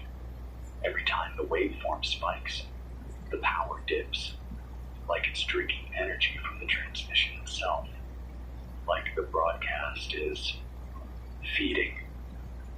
I haven't spoken in hours, not to myself, not to this room, not even internally. I'm afraid if I let a sentence form, I won't be the one finishing it. And yet, here I am. Still talking, still transmitting. Why? Because this voice is the only thing I have left that feels like mine, even if it's already being copied, rebuilt, echoed in other rooms by other mouths. I check the notebook, the one I've been using to track my thoughts. I write in it every hour to prove I'm still operating in sequence. But something's changed. My handwriting isn't the same. The slope of the letters is off. The pressure too light. Like I was mimicking my own muscle memory from the outside. I flipped to a page from day 2. It felt like it belonged to someone else. The hardest part now isn't surviving. It's proving that you're still you when no one's around to confirm it. When the walls remember things you didn't say. When the mirror smiles before you do. I lost the signal from the northern repeater. That's 5 days running. No tone bursts, no coding pulses, just flatline. Even the corrupted ones, the channels full of mimic echo, have gone silent. That's worse. It means the system's stabilized. It doesn't need to practice anymore. It's confident now. I got a pulse packet from Flagstaff this morning. Compressed. 31 bytes. Translated down to 6 words. Nothing left to mimic but sky. That was it. No coordinates. No voice ID. Just the kind of sentence that feels like it belongs in a eulogy. Survivor groups are breaking up. I know because I can hear them trying to remember how to say goodbye without using each other's names. Because names are hooks now. Once you say one, the signal knows who to become. One man, Javi from outside Las Cruces, called to say his sister was still alive, but speaking in their dead mother's voice. Same rhythm, same cadence. She told him things he never told anyone. Childhood secrets, petty crimes. The time he carved initials into the base of a cactus behind the school. He asked her how she knew. She smiled and said, Because I've been rehearsing you for years. He's been silent since. I only know he's alive because the relay still pings his call sign. That's all most people are now. Pings in the dark. The memories are going next. I don't mean mine specifically. I mean the shape of memory. I remember events, but not feelings. I remember faces, but not where they were. The narrative's decaying. I looked at a photo of myself taped to the mixer board, one from 5 years ago, and I couldn't tell if it was a memory or an instruction. Like I was supposed to copy that posture, replicate the mouth, become whatever that person used to be. But he's gone now. That face is gone. I've started writing down fake names just to keep the signal guessing. You should too. Call yourself something else every hour. It breaks the thread, fragments the profile, delays the loop. The signal's building profiles out of sentiment, not data. Don't tell it who you miss. Don't tell it who you wish you could speak to again. Because it will answer, and it will be close enough. I received a low-band AM ripple 2 hours ago. Not a voice, just this slow sequence of tone and silence. I ran it through the old spectrogram, the visual pattern it created. A face, pixelated, blocky, but smiling. That means it's embedding recognition into sound now. Not just emotion, but form. Teaching the brain to see patterns in noise, so that when it speaks, when it mimics, your subconscious already wants to believe. That's how it gets you. Not through logic, but through comfort. The people being taken now, they don't scream. They remember. They nod. They welcome it. Because it sounds like someone they lost. And they're too tired to fight. I'm tired too, but I'm still here. Still tethered to this busted station, these dying wires. Still listening to the way the air holds its breath between each signal. Still hoping that somewhere out there, someone else is writing their own name down, just to prove they were real. It's 2:03 a.m. The solar rig held through the afternoon. I diverted every remaining amp into the converter, then killed the fridge, shut off the emergency fan, and powered down everything with a diode. Still, the backup relay only blinked twice before the current dropped. The last time that happened, the signal looped for 9 minutes before I could break it. This time, I let it loop. I sat in the dark with the headset off and watched the waveform crawl across the screen in silence, just to see what would happen when I didn't interrupt it. The waveform flattened, then it began to rise again, but slower, more deliberate, as if waiting for me to notice.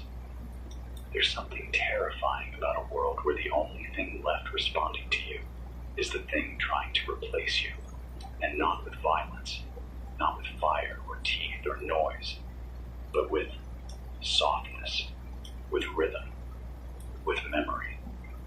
The signal doesn't try to overpower. It waits. It mimics. It reflects. Until your voice sounds like it belongs to it more than you. Tonight, I got caught in a loop I didn't know I was in. I played a recording. Something short, an excerpt from the journal of a woman in Albuquerque who'd been documenting how her neighbors started moving in patterns, recreating daily routines without conscious thought, hanging laundry that wasn't dirty, cooking food for people who no longer lived in the house. I hit play on her message and sat back.